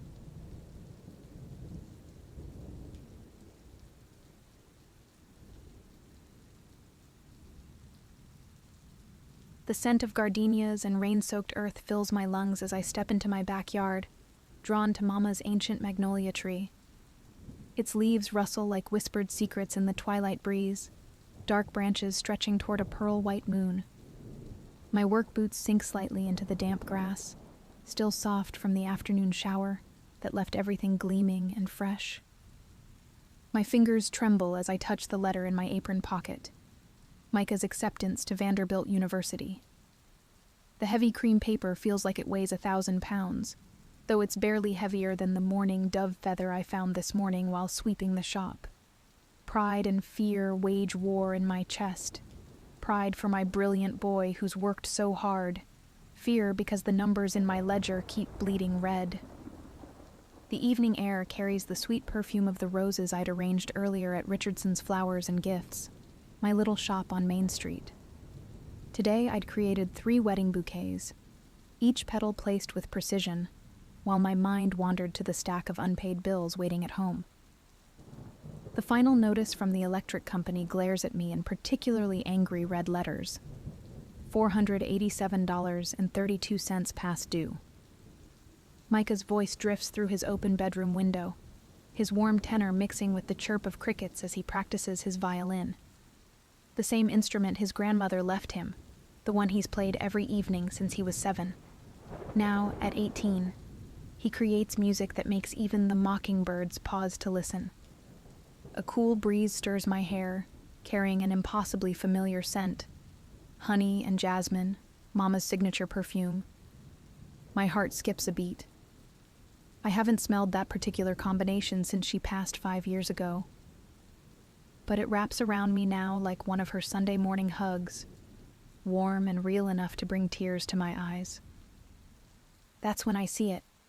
A single magnolia blossom high in the branches, glowing with a soft golden light that pulses like a gentle heartbeat. It shouldn't be possible. Magnolias don't bloom in autumn, and they certainly don't glow like captured starlight. Yet there it is, beckoning to me with an otherworldly radiance. My hands move of their own accord, reaching upward. The rough bark of the tree scrapes against my palms as I stretch toward the blossom. As my fingers brush its velvet soft petals, warmth surges through me like summer sunshine. And Mama's voice echoes in my memory. Love grows in its own time, sweet girl. Trust in the magic that runs in our blood. The blossom comes away easily, its petals impossibly warm and alive in my palm. Golden light spills between my fingers like honey, and the air fills with the scent of summer mornings and childhood memories. I remember Mama telling stories about our family's magnolia tree, how it had been planted by my great-great-grandmother, how it bloomed with magic for those who needed it most, but only if their hearts remained open to love's possibilities. Morning arrives with the taste of possibility in the air. Sunlight streams through the shop windows, catching dust motes that dance like tiny stars as I position the mysterious magnolia blossom in my grandmother's crystal vase. Its glow has faded, but the petals retain an unusual iridescence, like mother of pearl in certain lights. The bell above the door chimes, and I look up to find a stranger studying my latest window display. He's tall, with silver threading his dark hair and laugh lines etched around kind eyes. His charcoal suit speaks of city sophistication, but his rolled-up sleeves and loosened tie suggest comfort with getting his hands dirty. "I'm James Sullivan," he introduces himself, his voice warm like aged bourbon. "I'm a wedding planner from Nashville, and I couldn't help but notice your work. There's something extraordinary about your arrangements." His eyes linger on a cascade of wildflowers I'd finished that morning. Queen Anne's lace dancing with purple coneflowers and black-eyed Susans, all tied together with sprigs of wild mint that fill the air with their clean, sharp scent.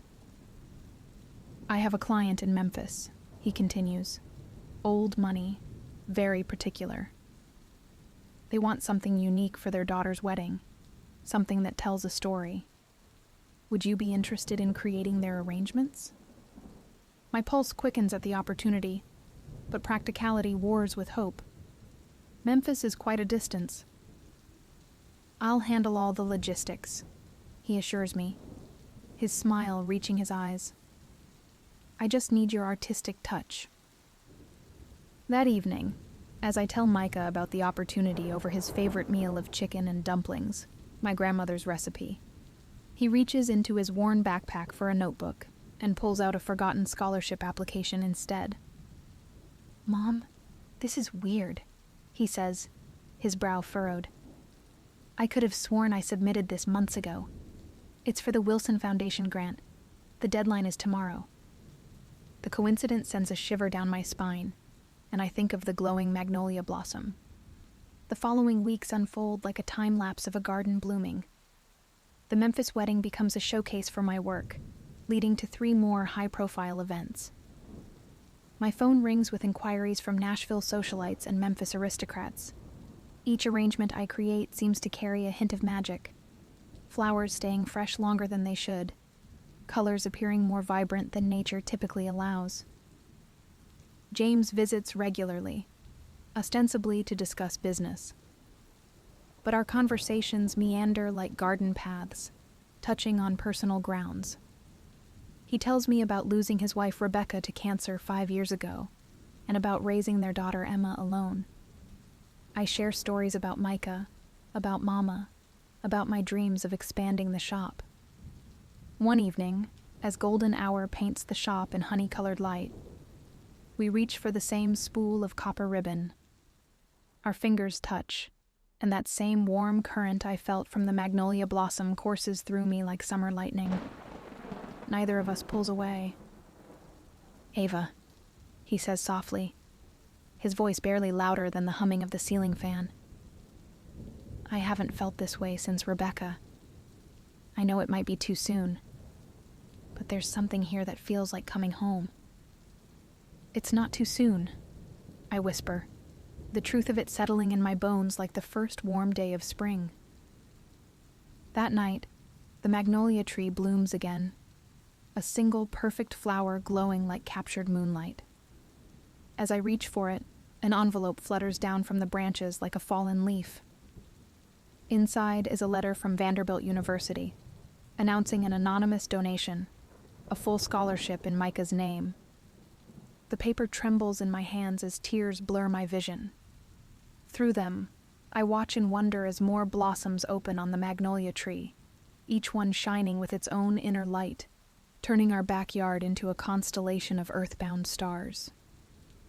The crunch of gravel announces James's arrival. He'd followed me home, concerned when he saw me rush out of the shop. Now he stands beside me, his sharp intake of breath telling me he sees the impossible beauty before us. "It's magical," he breathes with wonder in his voice. "It is magic," I tell him. And for the first time, I share the story of our family's enchanted tree.